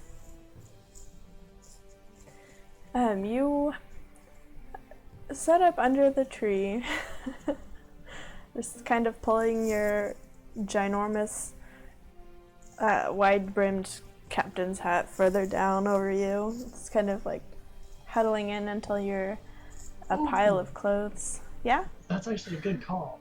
My character, because of the background and everything, I'd probably just stealth underneath the tree. So I just trying to camouflage there. Okay, Can I give me roll a a stealth stealth check? check. Yeah.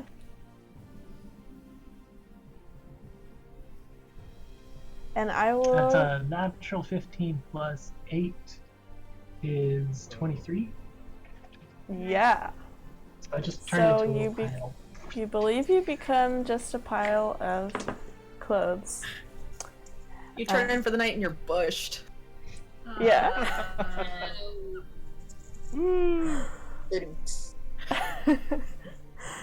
Yeah. Got that. Sorry. Inspiration based solely on the puns we can produce. No, I'm You fine. know, I mean, we could make that happen. You do want to I retain was some just genuinely jewels. curious if that was like a house. So my house rule for giving out inspiration that way is that if either the whole party laughs or groans, you'll get inspiration. If you do, Inspiration. yes, fun inspiration. And also, if you do just something really awesome or cinematic or really true to your character, you'll also get inspiration. There will be other systems in place next session for how you acquire it and what you can do with it. So there will be things. Not quite tonight though. So, you guys take your long rest. Sparks, you do notice that there is a patrol of guards that walks by, and the torchlight almost wakes you up a little bit, but they don't seem to stop you other than to take notice and kind of poke at you a little bit with the edge of a boot, and they're like, someone just left their clothes out. If it's still here in the morning, we'll throw it out. And the rest of you have a restful night. How are the rooms? How are the rooms? They're pretty nice. They're not luxurious, but they're comfortable, well equipped, very simple, almost Spartan. But you each have a window that pushes open, and you have just a very simple desk and a bed and one chair.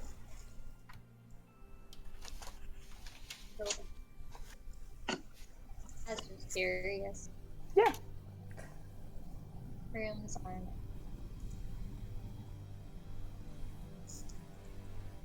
I just did my long rest. What do you call it? Side effects roll, Mm-hmm. and it was a 1, which is the worst one. Okay. I'm checking. Okay. So, for the purposes of this effect, you'll have a disadvantage on perception related stuff. Okay, sounds good. I'm also thinking that like maybe whenever I get this one limited, kind of shoddy memory, like I have to make a check to try and remember anything from the day before, maybe, or something like that. Okay. Sure. Just roll me a 20. A d20. Okay.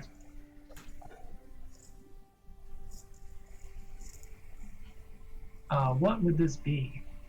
It's just a d20. I rolled 11. 11? Okay. So you can remember it fairly well. But the concept of yourself as the captain, which was once so very solid in your mind, you're trying to remember why you're a captain.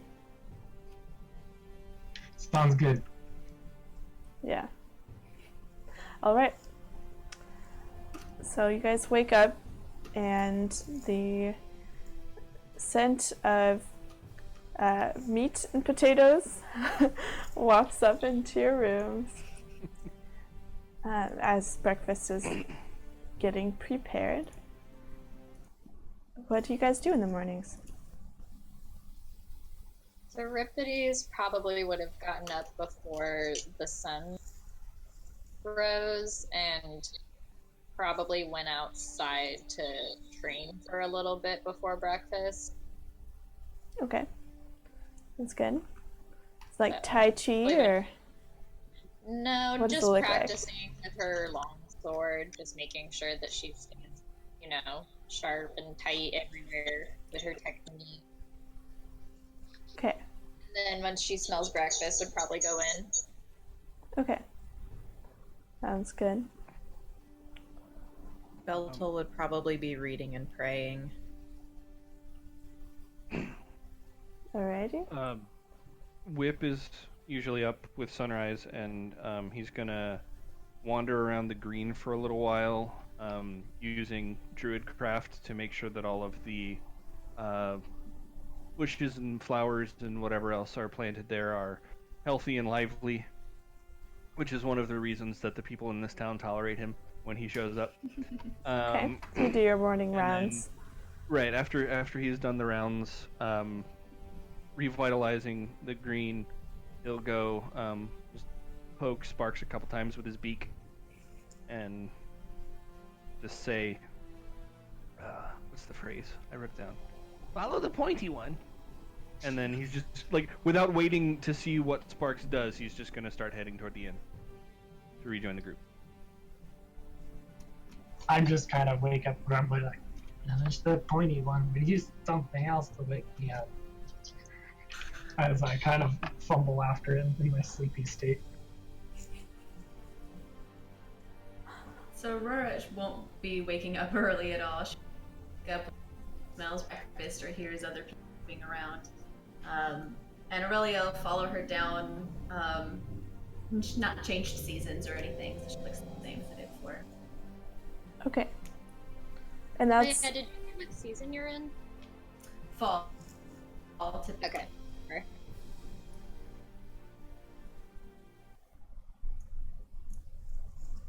okay. So,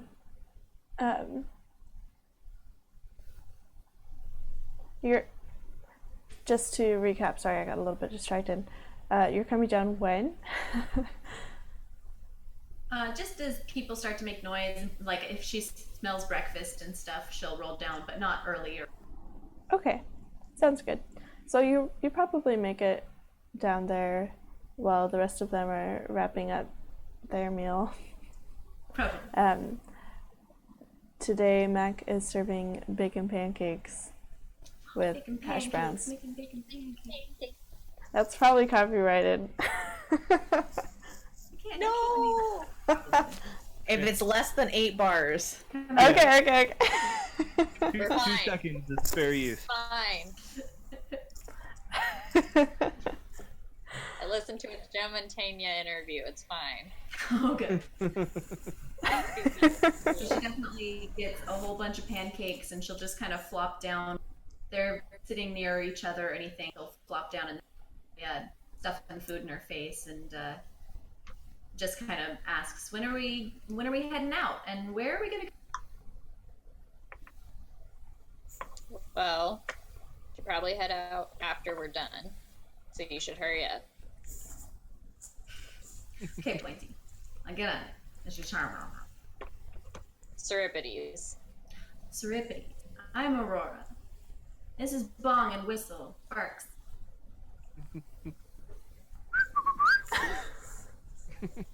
He does that. I don't speak bird. They both make noises. She like points to Beltol. Beltol just kind of pokes their pancakes and says, "It doesn't matter, I can't take it with me anyways." It's a big bong noise. So that's what I've been calling them. I'm sure that names I haven't figured out yet. Well, I'm researching it. Thinking we should Don't. find Freya because we know the most about her right now. So, Feyworld? That's where we find cats. Seems like a likely place she might be. I've done a lot of research into the Fae. Boots, you might have a different idea, but I don't know that she knows of just any place or any ways to just get to the Fae, or she probably would have done that already. You guys So, don't yeah, know certainly a way to not just get there. Yeah.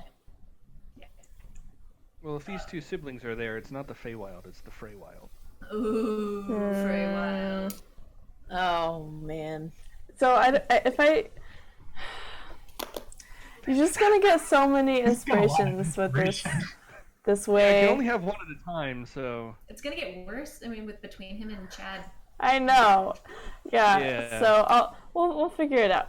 Yeah. For now, it can't stack. Later, it will stack. So for now, it won't because I have not figured out how to keep you from having all of the inspirations. Inspiration is not Keep why the I bag do it, holding so... of inspiration. Yeah. Yeah. Exactly. Give A me a deep. handicap. Imagine a dark pun. So yeah, she'll like scarf her pancakes as fast as she can, and kind of in between bites and sometimes during bites, she'll just say, "Well, everything I've got's on me, so I'm ready when you guys are." It was Winterglen that she liked, correct? Mm-hmm. Yeah. Her party spot apparently was Winterglen. Yeah. That's likely where we'll find her. Okay. So, what is your plan for setting out? How would you Follow like the to travel? pointy one. Let me It's been working pretty well so Yeah. far. Go ahead and take a look at that map again. And we're in O'Malley. You are in Kings Bay. It's just east of O'Malley. Okay. So small. So, Aurora might ask then, does anybody know how far away it is? I mean, can we just walk there? Do we need to like find some horses? I just got here on a boat. I don't have horses.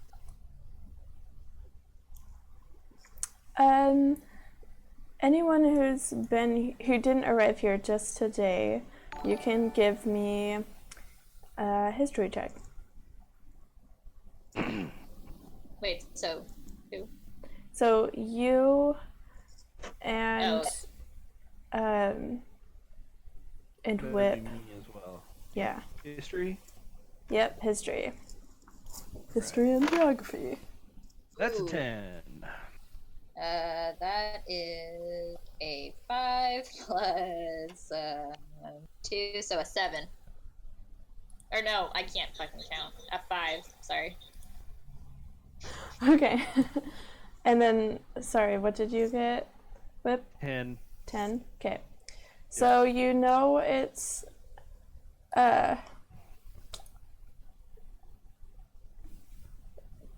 partly based on its name and partly based on just bits and pieces you've picked up. You think Winterglen is going to be north. You're not Okay. quite sure how many days travel that's going to be. And you know that it's and a big unfortunately- place. Unfortunately for everybody else, Whip is the one who knows this. Yeah. So he just like thinks for a second and uses his sort of understanding of nature and everything to I'm assuming he sort of always understands like which way is north relative to where he is. And he's got that sort of orientation because he travels all over. So he just like points north and just keeps holding his arm out pointing that way until somebody reacts. Euripides stares at him for a second and then walks in the direction that he's pointing and says, "The bird says this way."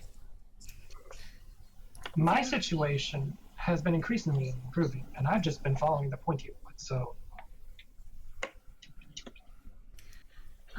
Well, I mean, that makes sense. So, since she's just finishing up with her food, she'll probably bring her plates and stuff back up to the bartender and just ask him, just to confirm how far away, like if he knows how many days travel, and if it's something that he thinks we could do on foot. Okay. So the information you get is that the most direct way is possibly through the Strait of Oleron by water, but it's not a very trustworthy route to take. most of the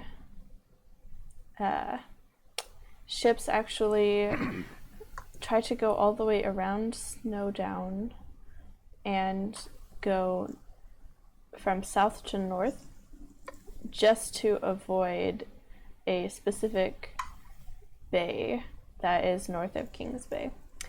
And so he says that would be the most direct route if you're in a hurry, but travel by foot is probably your best bet. You can likely take horses all the way to Thorndyke, maybe further if you're lucky. Okay. Well, I appreciate it. And she'll kind of like put her plates and stuff on the counter. And so it sounds like we're going to head out, and I'm not sure exactly how long we'll be gone, but hopefully we'll be back, and Njord will just calm down in the meantime, and we can try to make everything calm again. All right. You folks take care of yourselves. Thanks, Mac. And she'll kind of head back to the table and be like, so we can definitely walk, and it seems like Whistle knows which way to go. Mac did mention that we go on water, but it may not. It's the straightest route, but it may not be our best bet. It sounds like we might just want to walk or get horses. So, sounds like we're on the right path.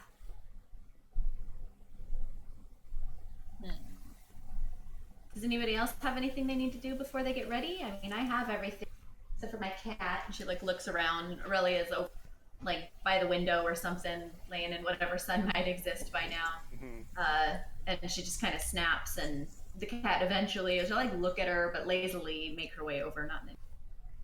Like, other than that thing, I'm ready to go. It's like a mechanical cat. Would be faster, but will be another mouth to take care of. Yeah, we could just kill them after we're done. Yeah, I don't know if I have horse money. I don't know about the rest of you. Yeah, what about that money? What about that sweet money do we got? I don't think any of us have money. We have base money with our characters, right? Yeah, you get your starting Which money. is not a lot. Yeah. If you had some other source of income, you can let me know, and we can work out how much you make from that, Well, other than adventuring. Well, I was gonna say, I do come from a master criminal organization run by thieves and murderers, and I also am an assassin. Okay. I feel like I would probably have some good coin. Okay. But I don't know what We you have a halfling we can send into small places. that too. For like when we get stuck with the vending machines. I don't think you can find a horse vending machine. In Japan, you can. Probably. Oh. But yeah, So, so yeah. I don't know how you would want to handle them like that, but I do feel like Cerebrides would probably have more than base money, given that she has a career. But I don't know. Aurora might just say, this is a pretty place. I don't mind walking. I don't have a lot of money for horses, and I don't really have any to carry. Unless you guys are in a particular hurry, I don't mind just moseying there. Walk it is. Whip points at himself. Says the birds are fine, but then like looks over to Beltol to like for confirmation because he's trying not to speak for them also. We can Apparently walk. the birds are fine. Oh, Yeah. I've done a lot of So done a lot of Belt will walking. look at him and say, "The birds are fine." He looks like super excited about that. Like he nods his head really quickly and kind of like does a little quick like flutter. I thought so. He's happy. So yeah, Aurora might suggest that they just head out then if everybody else is good to go. She orfed her pancakes and has got her stuff. Okay. Huzzah! We head out. Which Follow the direction? pointy one. Yeah, pointy one. What direction Oh, are yeah. you leading them? The way that Whistle was pointing. Right. So as soon as they get out of the inn and are outside, he points north again. Is there a road that direction? We can just start taking a road that's generally north. No, there's not. Of course. They're There, out of character. There might be a road, maybe to the west of us, because there's like a string of towns that way. But where we are, there's just country above us. Out of character, I'm not the person that should be doing directions because I am blind and can't see the map. okay, so I don't know. how in I- character, you're the tallest one, so you get to be the decision maker. I know, that's what happened. So directly north out of Kings Bay, there's kind of like a trail of sorts from like wagons that have headed north from the town, but there's not an actual like set road that leads north out of the town. The main road does head west though, and that one is marked as the Trail of Lyrith. So would you like to take the wagon path or the Trail of Lyrith? Say we take the path not forged. Yeah, Yes. especially if that's the seems like the closest to where he's pointing. The most direct route seems to always be the best route. So Okay. wagon path. Wagon Pat. Okay. So, and you guys are all walking? You decided against horses? Mm-hmm. Correct. Okay. So, you guys begin to make your way north on this trail, and the first day full of walking, it's just kind of this low brush, some tall grass. Excuse me. There's seabirds that come and fly above you and occasionally pester you, but they're mostly just there, and you can see the water kind of beneath you as the land you're on starts to elevate a little bit. And you travel for about a day, and as darkness begins to settle in, you want to find a place to hunker down for the night. So Euripides has dark vision and would probably keep going until she hears people complaining about not being able to see or wanting to settle down, because she would just keep going all night. okay, so how does the rest of the party want to act out their evening? Yeah, Aurora can see, but she might at some point just want to be like, does anybody want to stop and eat some food? I've got some travel snacks on me. I didn't exactly pack for everybody, but I have some stuff I can share. I was thinking on the way up there, since I'm used to being out and about with no thing going on, and no backup plan, I'm looking for birds to shoot that I can eat later. Birds that are seabirds, smaller birds, not friendly birds. I think if you started to take aim, Belta wouldn't say anything, but they would notice.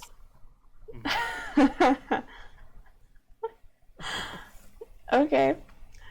So you might start setting up a little camp, a little bed, like very meticulously cleans and air, put stuff down and everything.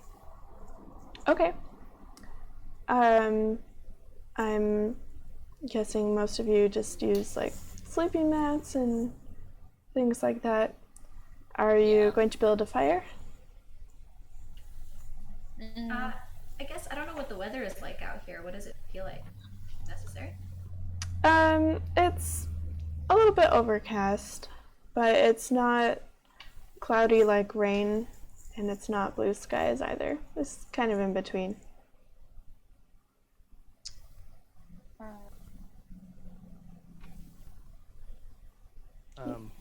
I was checking to see if I can start a fire. Since Okay. I have thing, but I wasn't sure I could use fire or not.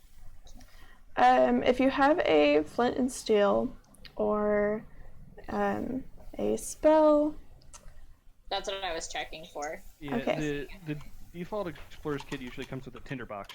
yeah, I'll just tinderbox too. tinderbox. Take me too long to find if I have a thing for it. Okay.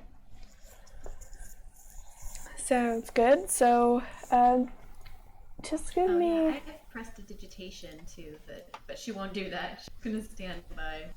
She's making her bed.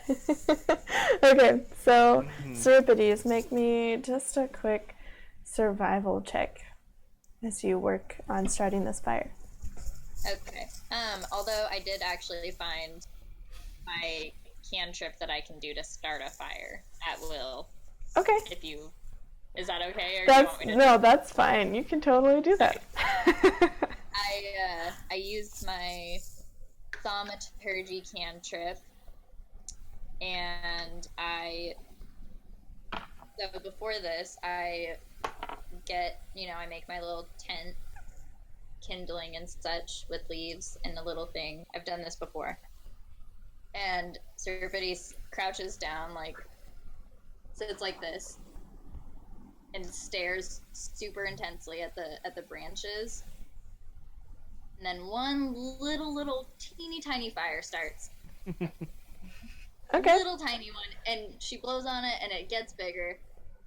And then she sits back, super satisfied. She did it. So satisfied. 6 feet away, Whip has also assembled a pile of sticks. It's completely redundant. There's no point. But he has also made a campfire, and he uses Druidcraft to light it instantly, and it's like a big, it's instantly like a full roaring fire. Okay. And he just kind of looks over at Cerebrides' tiny fire and how satisfied she is with herself. Waves his hand and puts it out. Puts out. Hoping she didn't notice. Birds are fine. Doesn't react. She just sits facing the same way, as if nothing happened. Okay. I'm going to go look for. I'm going to go wait in the woods for food. There's no 'Cause that's what I woods. usually do when I'm hungry. It would take Oh, you are we a just- little while to get to some woods. Are we just kind of out in the scrub, the fields? Yeah, out in the fields, along the wagon path. Okay. Well, I've noticed that bird seems to be off the menu for now, so now I'm trying to think about other animals I could potentially trap or catch or something. And I don't have really any hunting skills, but I'm high in stealth, so I'm thinking my character in the past has probably just gone off and hidden somewhere and waiting for the animals to come to him. Okay, give me a stealth check.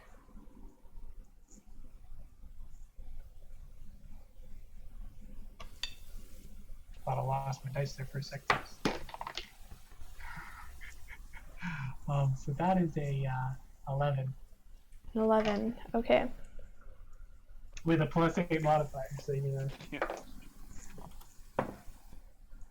Okay, so you go a little ways away from the group. Do you let them know that you're doing that, or just sneak off? Yeah, I'm probably just gonna be like, okay, I'm gonna go find some food so we don't run out. Okay. So you kind of duck down, and you feel very stealthy, and there's there's medium tall grass, but for you it's pretty tall, and you feel like you're just kind of one, and you're following along with the shadows of clouds under the moonlight. And unbeknownst to you, your giant hat is poking up, and it's just kind of Just peacocking through the yeah, bushes. yeah, just through the bushes, through the brush, and at one point you hear a twig snap, and you slow down. You kind of settle in and look around to see what it could be, and a little bit ahead of you, you see 2 deer. It looks like a mother deer and a fawn, a doe and a fawn, that's what it's called. And the doe's, he disappeared. He did. Well, Refrigerator's running. he wants to make sure they don't notice him. I guess so. Mid-sentence. Oh, okay. Okay, sorry. Yeah, I was like, where did he go? The doe's ears are swiveling, and it has noticed you.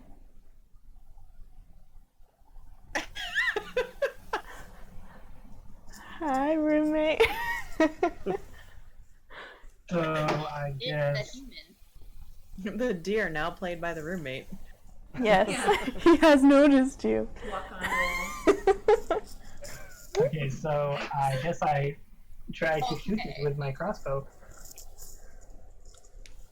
Okay, so give me an attack roll with disadvantage because you're behind partial cover. I like to think that Aurora watched him stalk off into the bushes at some point, and is just hat is moving along the top of the bushes. Just Can I spend my inspiration to make that a straight roll instead of disadvantage? Yeah, you can give your inspiration away. So nice. That's so nice of you. Yeah. That Well, was I good mean, if- because we think that might have been the difference between dinner and not dinner at this point. Yeah. For you, you're gonna clean and butcher a deer next.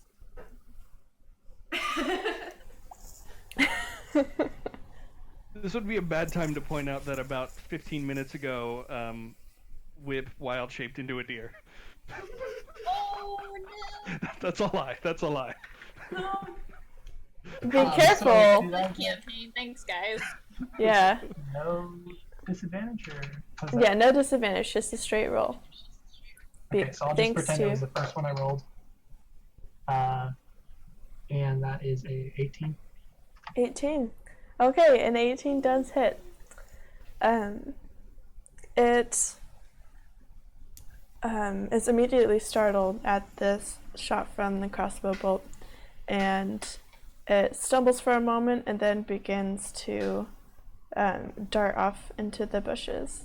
The fawn is also darting away at an angle, not quite following. Okay, did I actually hit one of them? Yeah, you hit the mother, the doe, Okay. but it's still bounding off. Okay. So I don't really know how much. Okay. Well, it should be bleeding, which means I could track it if I was good at that, but I'm not. So this is a problem. Okay, so I mean it's your turn. Okay, so I'm gonna be like, oh, well, normally I shoot at smaller stuff. This is not good. So I'm gonna go back to the party and be like, I found a deer, guys, and I managed to hit it, but I'm not really good at tracking stuff. So, is there anyone here that has like tracking skills? I mean, if you hit it, isn't it bleeding? It should be pretty easy to follow. Well, it's getting dark. I don't have night vision, and I don't know. There's a lot of brush around here. Beltol lights a candle and hands it to him, pulls it from their bag, says, That's "You awesome. can't leave a creature to suffer." I'm just kind of bummed that I have to do it still. I've got this candle. So I guess I'll go out looking for blood now. Okay, Beltel with will a like pat candle? you on the shoulder and follow you. Yeah, I have in my pack. In my pack, I have 10 candles. Okay. Nice. So- Okay, we're gonna find this deer. Would someone Whip mind just- looking up what the light radius is for a candle? Aurora's like, I'll guard the campfire and the stuff. But there's an argument to be made that it doesn't have to be a huge radius because he's so low to the ground, so he'll be able to 5 foot see radius. the blood. It true. Bright light for 5 feet, dim light for an additional 5 feet. Oh, Okay. good. And there is some but moonlight. also, Whip just wordlessly wild shapes into a dog, and just like is standing at Sparks' side, like ready to go along with him. Has not communicated to anybody in the party that he's a druid or that he can do this. The bird's a dog? Suddenly he's a dog. Okay. What does this dog look like? That's a good question. A chihuahua. Oh my god. I'm googling the phrase most bird-like dog, Bird. and I'm going to use the dog that comes up. Like a bourgeois. No good results there.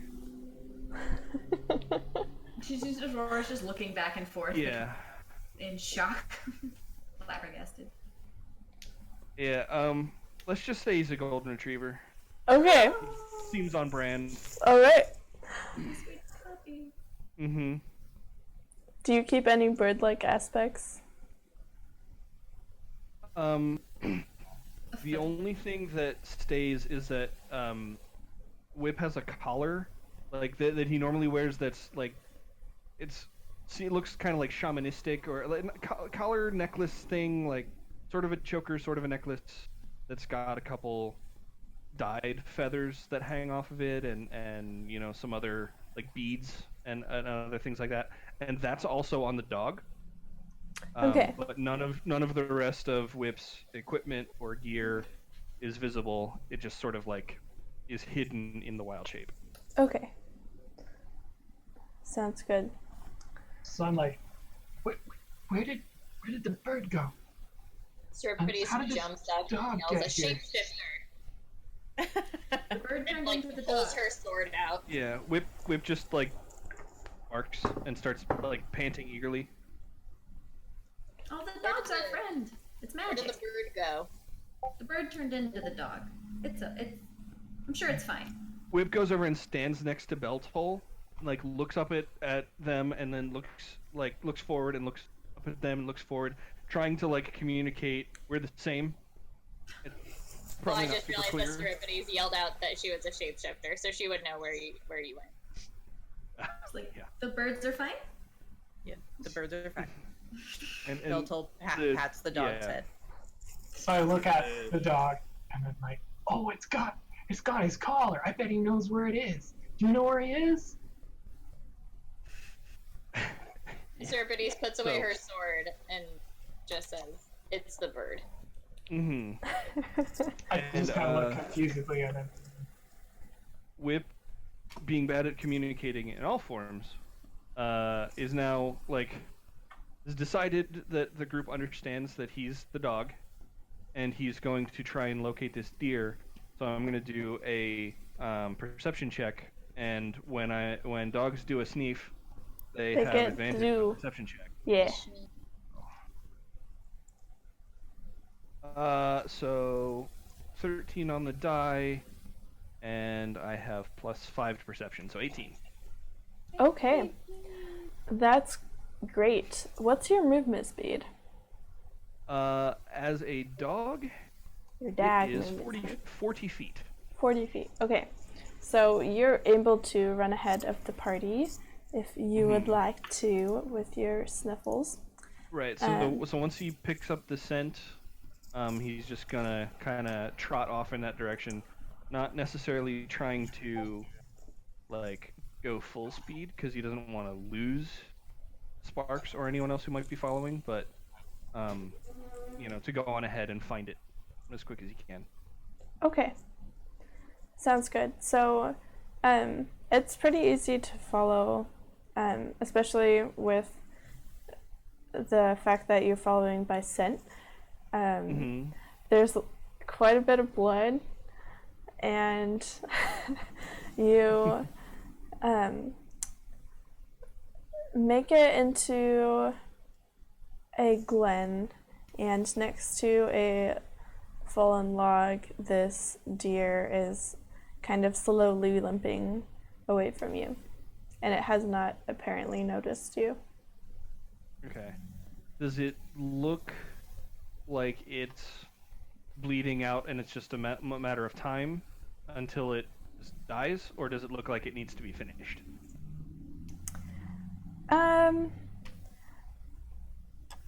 You think that with the way that the crossbow bolt hit, it's not deep enough, like the bolt wasn't deep enough or long enough to actually kill it in one shot, but Okay. it's not an injury that it would naturally recover from. It's a crippling injury. So, but it's not like just moments from dying because of this injury. No, it's not moments from dying. It would be long and slow, probably. Okay. Well, then he's gonna go for doing a bite. Okay. Try So, and finish it off. I'm not gonna have you roll an attack because it can't really get away. So Okay. just go ahead and roll damage. I just feel bad Alright. for this deer by now. 5 damage. 5 damage. Okay. So, how do you put this deer out of its misery? Goes straight for the neck. Uses the whatever natural instincts that I as a player don't actually have to figure out how to make it as quick and painless as possible. Okay. Just end it. All right.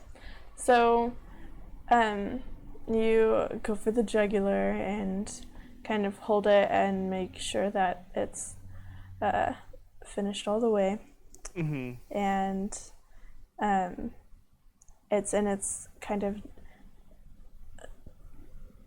deer death twitches when the rest of the party manages to catch up. Mhm. But So, real quick before it actually finally dies, yeah. I'm going to use a fun feature of my druid circle. I'm going to wild shape back. I'm going to end the wild shape and go back to my Kenku form, Okay. and I'm going to use speech of the woods. Okay. So this isn't proper speech, but it gives Whip the ability to communicate with animals in a way that they understand and sort of understand their grunts and movements in a more clear way. And so he's just gonna like make noises it understands to sort of like thank it for the gift of the food. Okay. Sounds good. And it looks up at you with the doe eyes before they glaze over. Trying to make me feel bad, but I don't. It's part of hunting. So Yep. yeah, so what do you guys do with this deer you killed? And also, did Aurora and Seripides go as well? No. Okay. I'm guarding the fire. Okay. What I'm happens trying if we don't eat? You get hungry? I have rations. That's all I I know. have rations. I definitely would like some of that, but I did not go. Okay. So Okay. I'm just on my rations. Okay. So I Yeah, just well, they ran out somewhere. All right. So for traveling time, while you guys are just traveling by foot without like extra supplies per se, I will have you guys mark down what consumables you use along the way, as far as food and water go. But don't worry about like crossbow bolts. I don't care that much. I'll just assume you guys will restock on that kind of stuff whenever you are able to. Yeah, so what are you doing with this deer, Sparks, Beltol, and Whip? It is extremely heavy. I'm gonna give it its last rites. Okay, so double last rites. Yeah. Mhm. You get druid last Okay. rites and bird last rites. And cleric last right. Yeah. Wonderful. I'm gonna give his last rites too, which is like slapping and kind of man. That is a lot of meat. Those are its last lefts. Wait. Oh. Pretty much. Does Beltol know that it had a baby still around? Sparks did not tell you, and you didn't see one with the doe. Okay. Did Whip get any sense of the fawn when it was when he was a dog sniffing around? That's an excellent question. Go ahead and roll me a nature check. Okay. That, despite me being a druid, is just a flat roll. You don't get an That's advantage with the dog? Well, I'm not a dog anymore. It did happen. I'm asking if he noticed it while he was a dog. Yeah, So you yeah. tell me We'll if I... we'll retcon the roll. It's okay. All right. Well then, that's 3. A 3. Okay. Oh my god. So you rolled worse on the second one. you actually were really intent on finding the doe, and the smell of the blood Yeah. overpowered any other Just smell. overpowered So it, yeah. you thought it was Okay. one deer. All right. So then he's not aware of the fawn either. Yeah. Does Sparks say anything about the fawn? I don't know. Does he? I was thinking that. He's not concerned with it. He's had a hard life. He's used to killing animals. He's just focused on dinner. Yeah, you need food. Food is important. Okay. So it's gotten its 2 rounds of last rites, and Sparks is just rubbing his hands over how much meat there is. But what are you actually gonna do? Do you think that just eyeballing it, it's probably a good 150 pounds?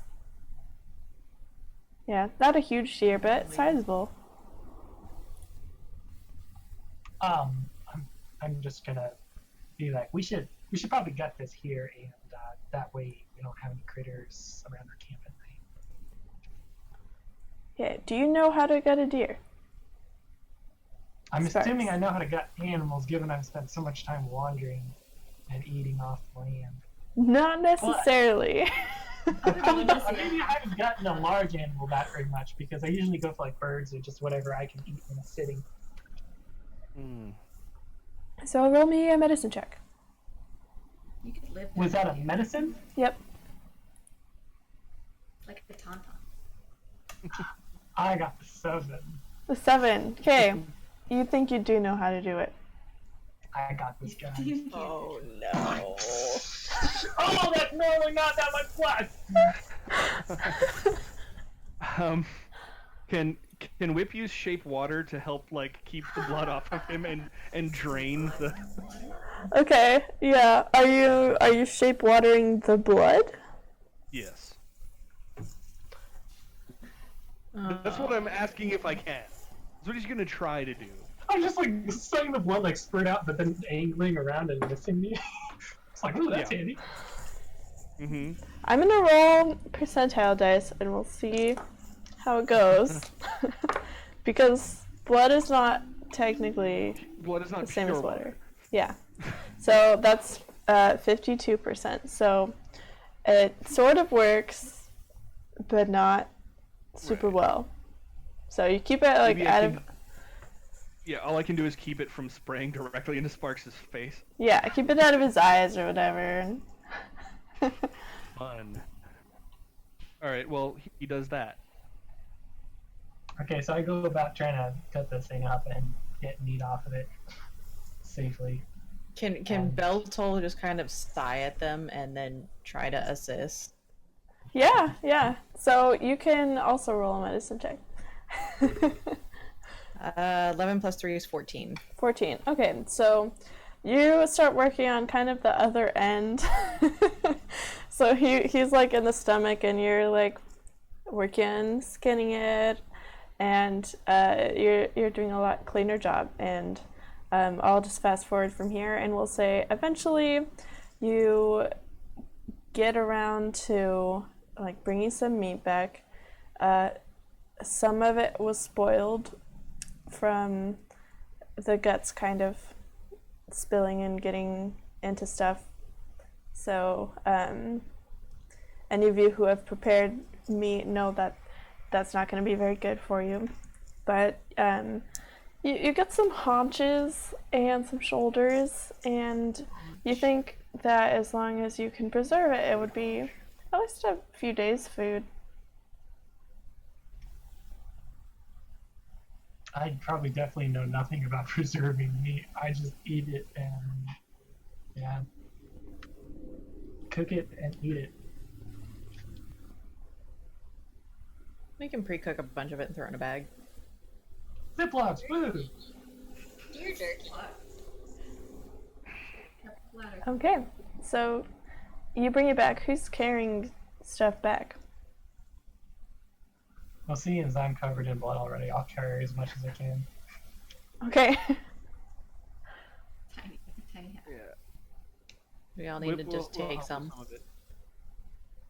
I mean, if the whole animal was about 150 pounds and we were only taking about like half of it back, we can definitely carry that pretty easily between the three of us. Yeah, and that's after like dressing it, at least a semblance of dressing it. So you probably have like 40 pounds of meat. Okay. Yeah. Cool. Yeah. So you cooking it? Over Srippides' fire. Mm-hmm. No, he blew mine out. No, he blew his own out. He blew his own out. He blew his own out. Okay. So that she could be the one who made the fire for the party. He was being a helpful. Srippides has since made it a bigger fire. Uh-huh. Okay. Okay. It's always been doing, making the Just for fire. campfire That's by what the we've time been they get doing. back. Compensating. So how do you cook the meat? You have a campfire and you have some meat. How are you cooking it? I could make skewers out of very large sticks. Where are you gonna get really large sticks? You're in the middle of like a prairie. Oh, I thought we were in a forest for some reason. I just assume we're always in a forest. Nope, it's just been brush and bushes. I mean, Whip is gonna put some of it on the end of just like on the end of his scimitar and just hold it out over the fire. I was about to say the same thing. Usually I probably just roast it on my dagger, but this is a lot of meat, so dagger's not gonna work. So I'm probably using my rapier. Okay. It's like meat marshmallows. Yeah. Is my okay? It just says I have a shield, but it doesn't specify what it's made out of. Okay. Tell me what it's made out of. I mean, if I could assume that it is some sort of light metal, it's probably more ornate than it is functional. Okay. So, I'd say we could almost use it like a wok. Would you do that with your ceremonial shield though?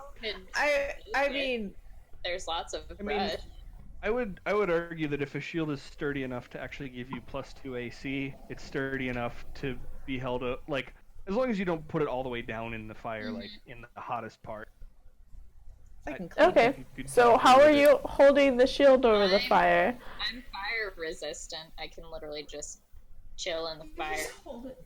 Well, fire resistant, not fireproof. I can hold a pan over a fire for a little while, you guys. It's okay. I just want It's totally meat. fine. That's what. So I said it, so we do it. Do Sounds that. good. Okay, so you hold the pan and pan the wok, it starts to heat up, and you're fire resistant, but this is hot metal, and you don't think you can hold it for the hour or several hours it might take to cook all this meat. Oh yeah, I guess it would take hours, wouldn't it? Well, I can change the fire's color, you guys. That's all I got. I think we should try and maybe like get some rocks if there are rocks. I mean, it's a field. Yeah, you're nearby cliffs. There's gonna be rocks. Yeah, do that then. Yeah, just give me investigation checks. Investigation. Investigation. Do we all? Look at all. Yeah, you guys can all look through rocks. Oh, 14. Ooh. An 8 plus 2, so a 20 to investigate for rocks.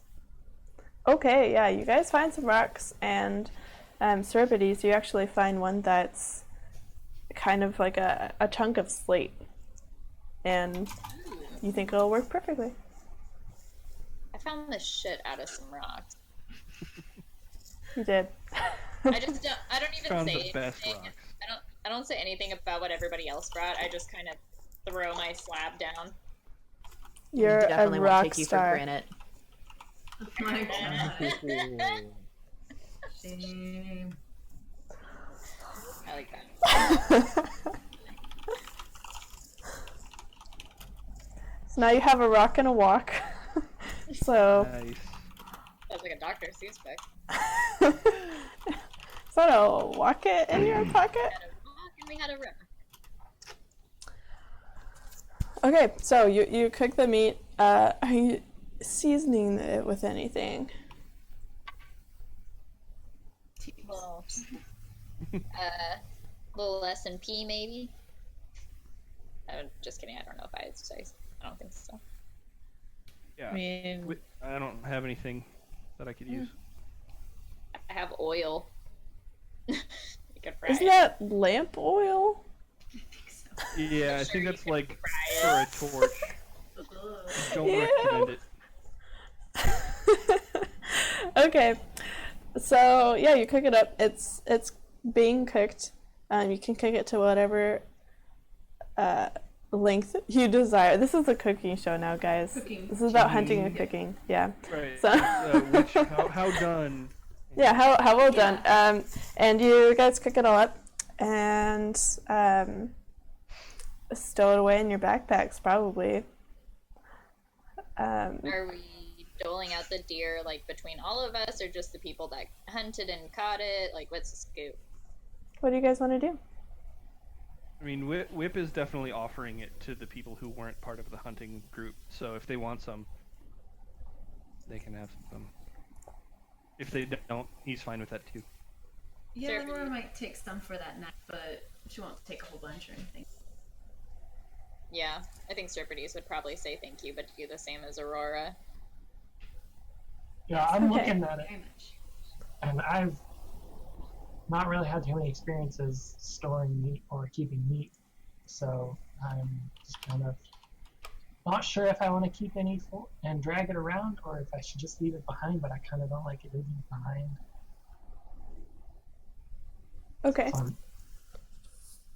Like, should we? I asked people, should we take this with us?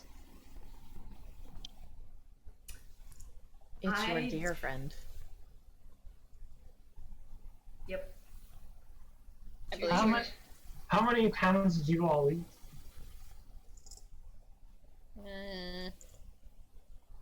10 pounds. Oh man. Serpides is the beefy boy. Yeah, I'm super tall. You need to power. Yep, I'm 210. I go with 5. I do not eat like a whole pound of meat. That's so much meat. You That's a guys. lot of meat, guys. Jesus. No. Small, Yeah. normal amount of meat. Does your cat eat? No, it's mechanical. I Do still you don't know. oil it with like a little oil can? Well, yeah, she's probably tinkering with it. This whole time she's probably been tinkering with her cat or other mechanical doodads and watching you guys do all of your weird scribbling in her notebook periodically and then going back to tinkering. All right. But yeah, she did that with her cat. I will try and carry 10 pounds of deer meat with me. Okay. But that is the extent that I will try to carry because Yeah, I think Whip will not a do the big same boy. Yeah.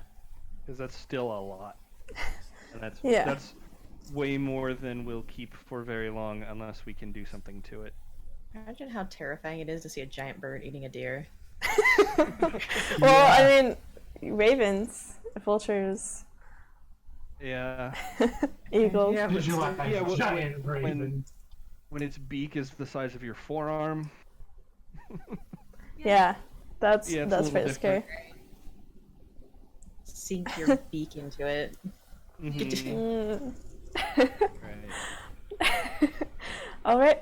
So, as you guys finish divvying up the meat and resettling into your camps after this brief venture into hunting, that is where we are going to end our session for tonight. No! It's so good. Please, another hour. I know. So we're going to take another little break, and then we will head back for those who want to stay and chat until like 8, maybe a little bit later. But we'll do our own little table talk and talk about the session and some other stuff like that. So if you guys want to hang out, stick around, and we'll be right back. And I can't change the screen. Where is my Button. I have a button.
Oh, Hello. we lost a shiny. Oh, never mind. There she Oh, is. here we go. She's back. Hello. We are back from the break, and we're just gonna talk about the stream a little bit before we call it a night. Thank you all so much for watching. This was a really awesome first game, and I was super excited to have everybody here. Thank you, Boots. Thank you guys. Yeah. So first order of business. We need an MVP. Animate or inanimate. So what was your favorite thing that happened, or favorite thing you ran into in this very first session? I nominate Beer Boat. Yeah, I was gonna say Njord's beer trick was really cool. It was a cool party trick. He's a cool guy. He's been around the block. Mm-hmm. I would say it's followed very closely by Seripides' fire prowess. But yeah, the beer boat was Absolutely. I thought we cruised through a lot of just like questions like how are we gonna find information on this using Beltel's background. So I thought, I was like, wow. I kept being like, oh, that's nice that she knows that stuff. Yeah. She's like Beltel is the resourceful one. There's limitations. Right. Resourceful in the particular area we needed to be resourceful today. Yeah, like anytime I was like questions about the gods, I was like, Beltel, what do you know? So far, Beltol is the person who knows things, and Seripides is the person who makes the decisions. Mm-hmm. Or just like intimidates the shit out of people to get it done. Follow the pointy one. It's true. She is the tallest. She's the easiest to find. Yeah. Well, I feel like that's how it is in life. Yeah. Man.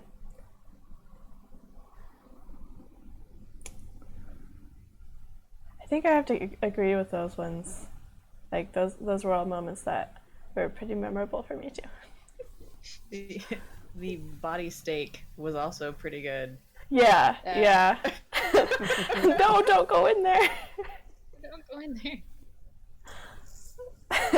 People. Yeah. That was pretty awesome. Yeah, so how did you guys feel about the first game? Everything. So good, you guys. Yeah, it was a lot of fun. It was fun. Oh, go ahead. Go ahead. I interrupted you. No, I interrupted you. I'm gonna have to work on the balance between like Whippoorwill being silly and not, because like I don't mean him to be like, he's not stupid and he's not like he's not trying to be a nuisance. He just like, he hasn't spent a lot of time around people, so he doesn't have very good people skills and stuff like that. But I just want to make sure that I'm not ever just like making him the joke character, because I want to be funny, but I don't want like to just be there for humor. Yeah. I has some personally depth. didn't feel like anything you like that was funny was like extra. You know what I mean? Like it all fit Yeah. in the context. of, Right. It was like, never like at the expense of what Totally. other people are trying to do. and it Right. wasn't like out of left field. It's not like you were like joking about something that wasn't happening. I thought Right. it was fine. Cool. Yeah, I thought That's it was good to funny hear. too.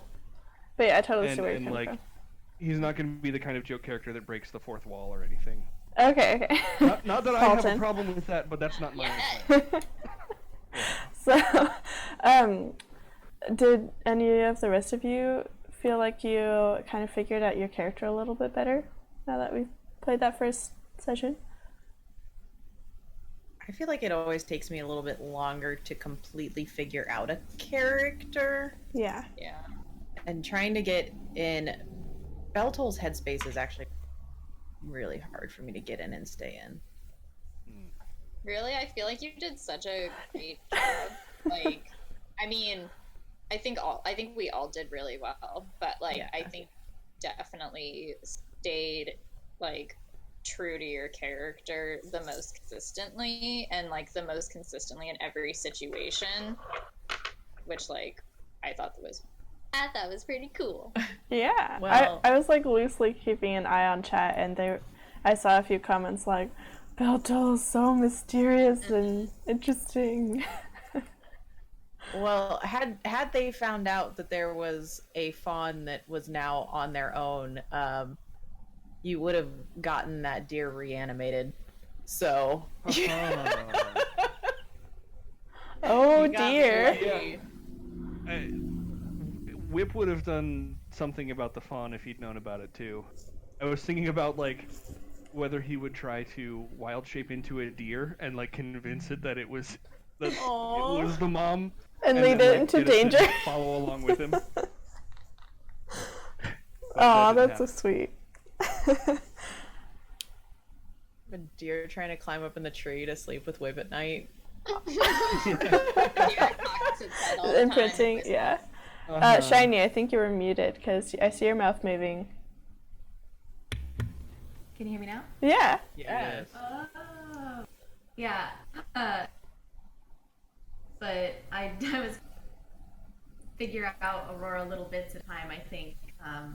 Like today, I know that she's done a bunch of research about a bunch of things, but I don't think any of those things have been gods. I don't think she cares much about them except for her own, the one that she has done some research on. But other than that, like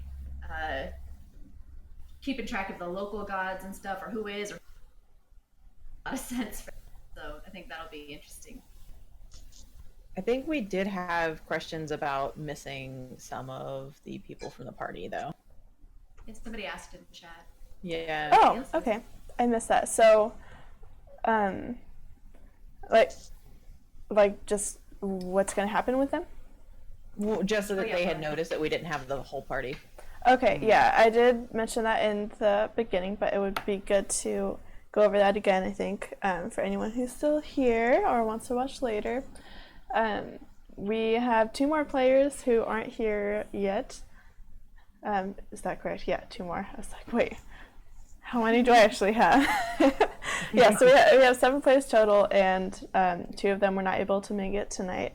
But hopefully next session they will be, and we'll just incorporate it how it goes, and I'll plan ahead with them a little bit.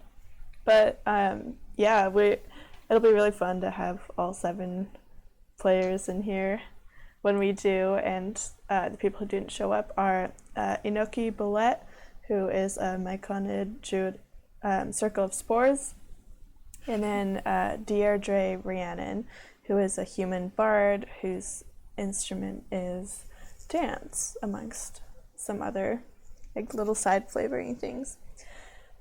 So yeah, there'll be really interesting additions to the party for sure.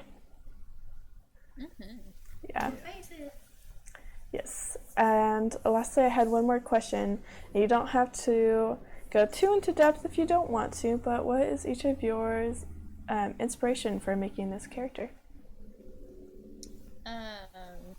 Well, like, and it kind of goes back to your first question, but I feel like I definitely am gonna have to find a balance between, because Seripides is such a serious character, and it's so hard for, like, and that's why I picked her, is because I'm normally like very jokey, and it's like it's a really hard challenge to not be super jokey with her. It's so hard to sort of sit back and like be a little more like stoic for a character, but I really like it, and I'm like super excited. Yeah. So it's my inspiration as like a challenge for a character I've never played before. Yeah, and you definitely have that like tough girl vibe going like really strong. So it'll be really interesting to see how she like warms up to the party over time. Yeah. It was also fun to see that like that's clearly not how you act. Like that's not like your personality in real life, because you would like deliver this badass line and then laugh at it. Yeah. That's perfect. Yeah, Perfect. it was really great. I know, it's so hard. I'm like, Yeah. plus I'm wearing fluff. Yeah. So, Shiny. Well, Aurora, she's a very changeable character. I picked the Eladrin, and a lot of times I kind of pick what type of character I want to play or what story I want to play with before I pick class or race or thing. But I thought the Eladrin would be fun, partially for like what Allura was saying, is that with having different seasons, when she changes into a different season, she's going to have a very different subset of traits that I'll have to keep in mind. Personality will be slightly different, and as a DM, like in my other group, it'll be interesting. Kind of try to get used to changing personalities and stuff like that. I thought it would be fun. Yeah. I'm actually playing in Eladrin in Dexter's game, and it is a little challenging sometimes to remember, like, what do I look like right now? Yeah, what voice was I using? Yeah, but it's really so it fun. should be interesting. Sweet. Cal. So I kind of came at it very differently because I've never played a druid, and I really wanted to play a druid, and I love Kenku to a really, really extreme degree. I played a Kenku in a one-shot with Air and some people from the Insight Tech Pod group, and just had a blast. The whole Kenku mimicry thing makes for a really interesting challenge, and it's also genuinely helps me like pay attention to the game because I'm constantly listening for phrases that I want to be able to repeat later on. Like I have 20 written down from this session, and it's just gonna grow, and I'll like prune it as I go because if I end up just like not really using one, or if it's so old that no one will even realize it's a callback, you know. Yeah. But it's a fun challenge to play that character, and like all of the personality and everything that I put into him, I just sort of went along with inspiration as we were sort of building the world and doing session 0 and stuff, and yeah, so he just kind of evolved over the past couple weeks. I started with I want to play Kenku Druid, and There you go. we got Whip. Yeah, there you have it. Mimicry. Or as we are calling him, Whistle. Yeah, right now Yeah. he Whistle. I gotta Whistle figure and out how Bong? she's gonna figure, because I don't want to keep Yeah. calling them that. Yeah, but- Bong. Right. So how about you? Yeah, I actually did not see that one coming. Bong. All right, I should have seen that one coming. But it's very on brand for Cupcake to not see that coming. Ruin it for you. Yeah. So I rolled Beltall a long time ago because I was like, oh, clerics. Nobody wants to play a cleric. And then I was like, oh, Grave Domain Cleric. This looks kind of awesome, and I love Kenkus. And I love the mimicry thing. Like Cal was saying, it's a really cool extra flavor to have to add into the game. It's like an extra challenge. Yeah. But just with the, like, as I started to put together, it was like Grave Domain, Kenku, like, how would this character come to be? I was like, they would probably, like, just have read a lot or been taught, so their vocabulary would already be established. So that was kind of sad for me, but at the same time, like, I've been sitting as we've been developing this game going, oh, maybe this isn't their backstory, maybe this isn't their backstory, but then trying to leave it open enough where we can have fun with it. Yeah. But It's also like, you know, the mimicry thing for Kenku is really fun and novel, but it's also you turn it back around, and a well-spoken Kenku is novel. Yeah. So Yeah, it is really it's true. interesting. Well, it's fun that we have both too, and you Yeah. have done some mimicry Right. Yeah. which is great. well, I thought it was kind of cool with the mimicry trait, because with the way that Beltol like grew up, if you will, hadn't seen other Kenkus, so this is kind of Right. novel. But the learning all the rituals for like death and preparing bodies and stuff, you would have to mimic the person that you learned it from. So you've got like all that in there. I was like, Yeah. oh, That's awesome. It's cool. That's awesome. And lastly tonight, we have Sparks. Troubled little halfling. Yeah, I usually, unlike some of you mentioning playing a character for the challenge, I usually always play characters that are something I feel like I can roleplay, because I like being able to roleplay characters better, because I feel like it's much funner when I'm good at roleplaying them and I'm not like trying to figure it out all the time. But this character, I've always wanted to roleplay like a crazy character, or a demented character, something like that. And now that I've been roleplaying a little more through D&D and other stuff, I feel a little more comfortable trying that on. So I'm going for something a little more challenging. I feel like I'm not going to have too much trouble role-playing them as long as I focus on it, keep working on it. But I am going to probably, I'm still trying to figure out like how I'm going to be useful to the party, because I have put the level of my crazy and the level of my not mentally there to a degree that's really fun to roleplay, but also is hard to find ways to be adding, not taking away from stuff. So that's going to be what I focus on most.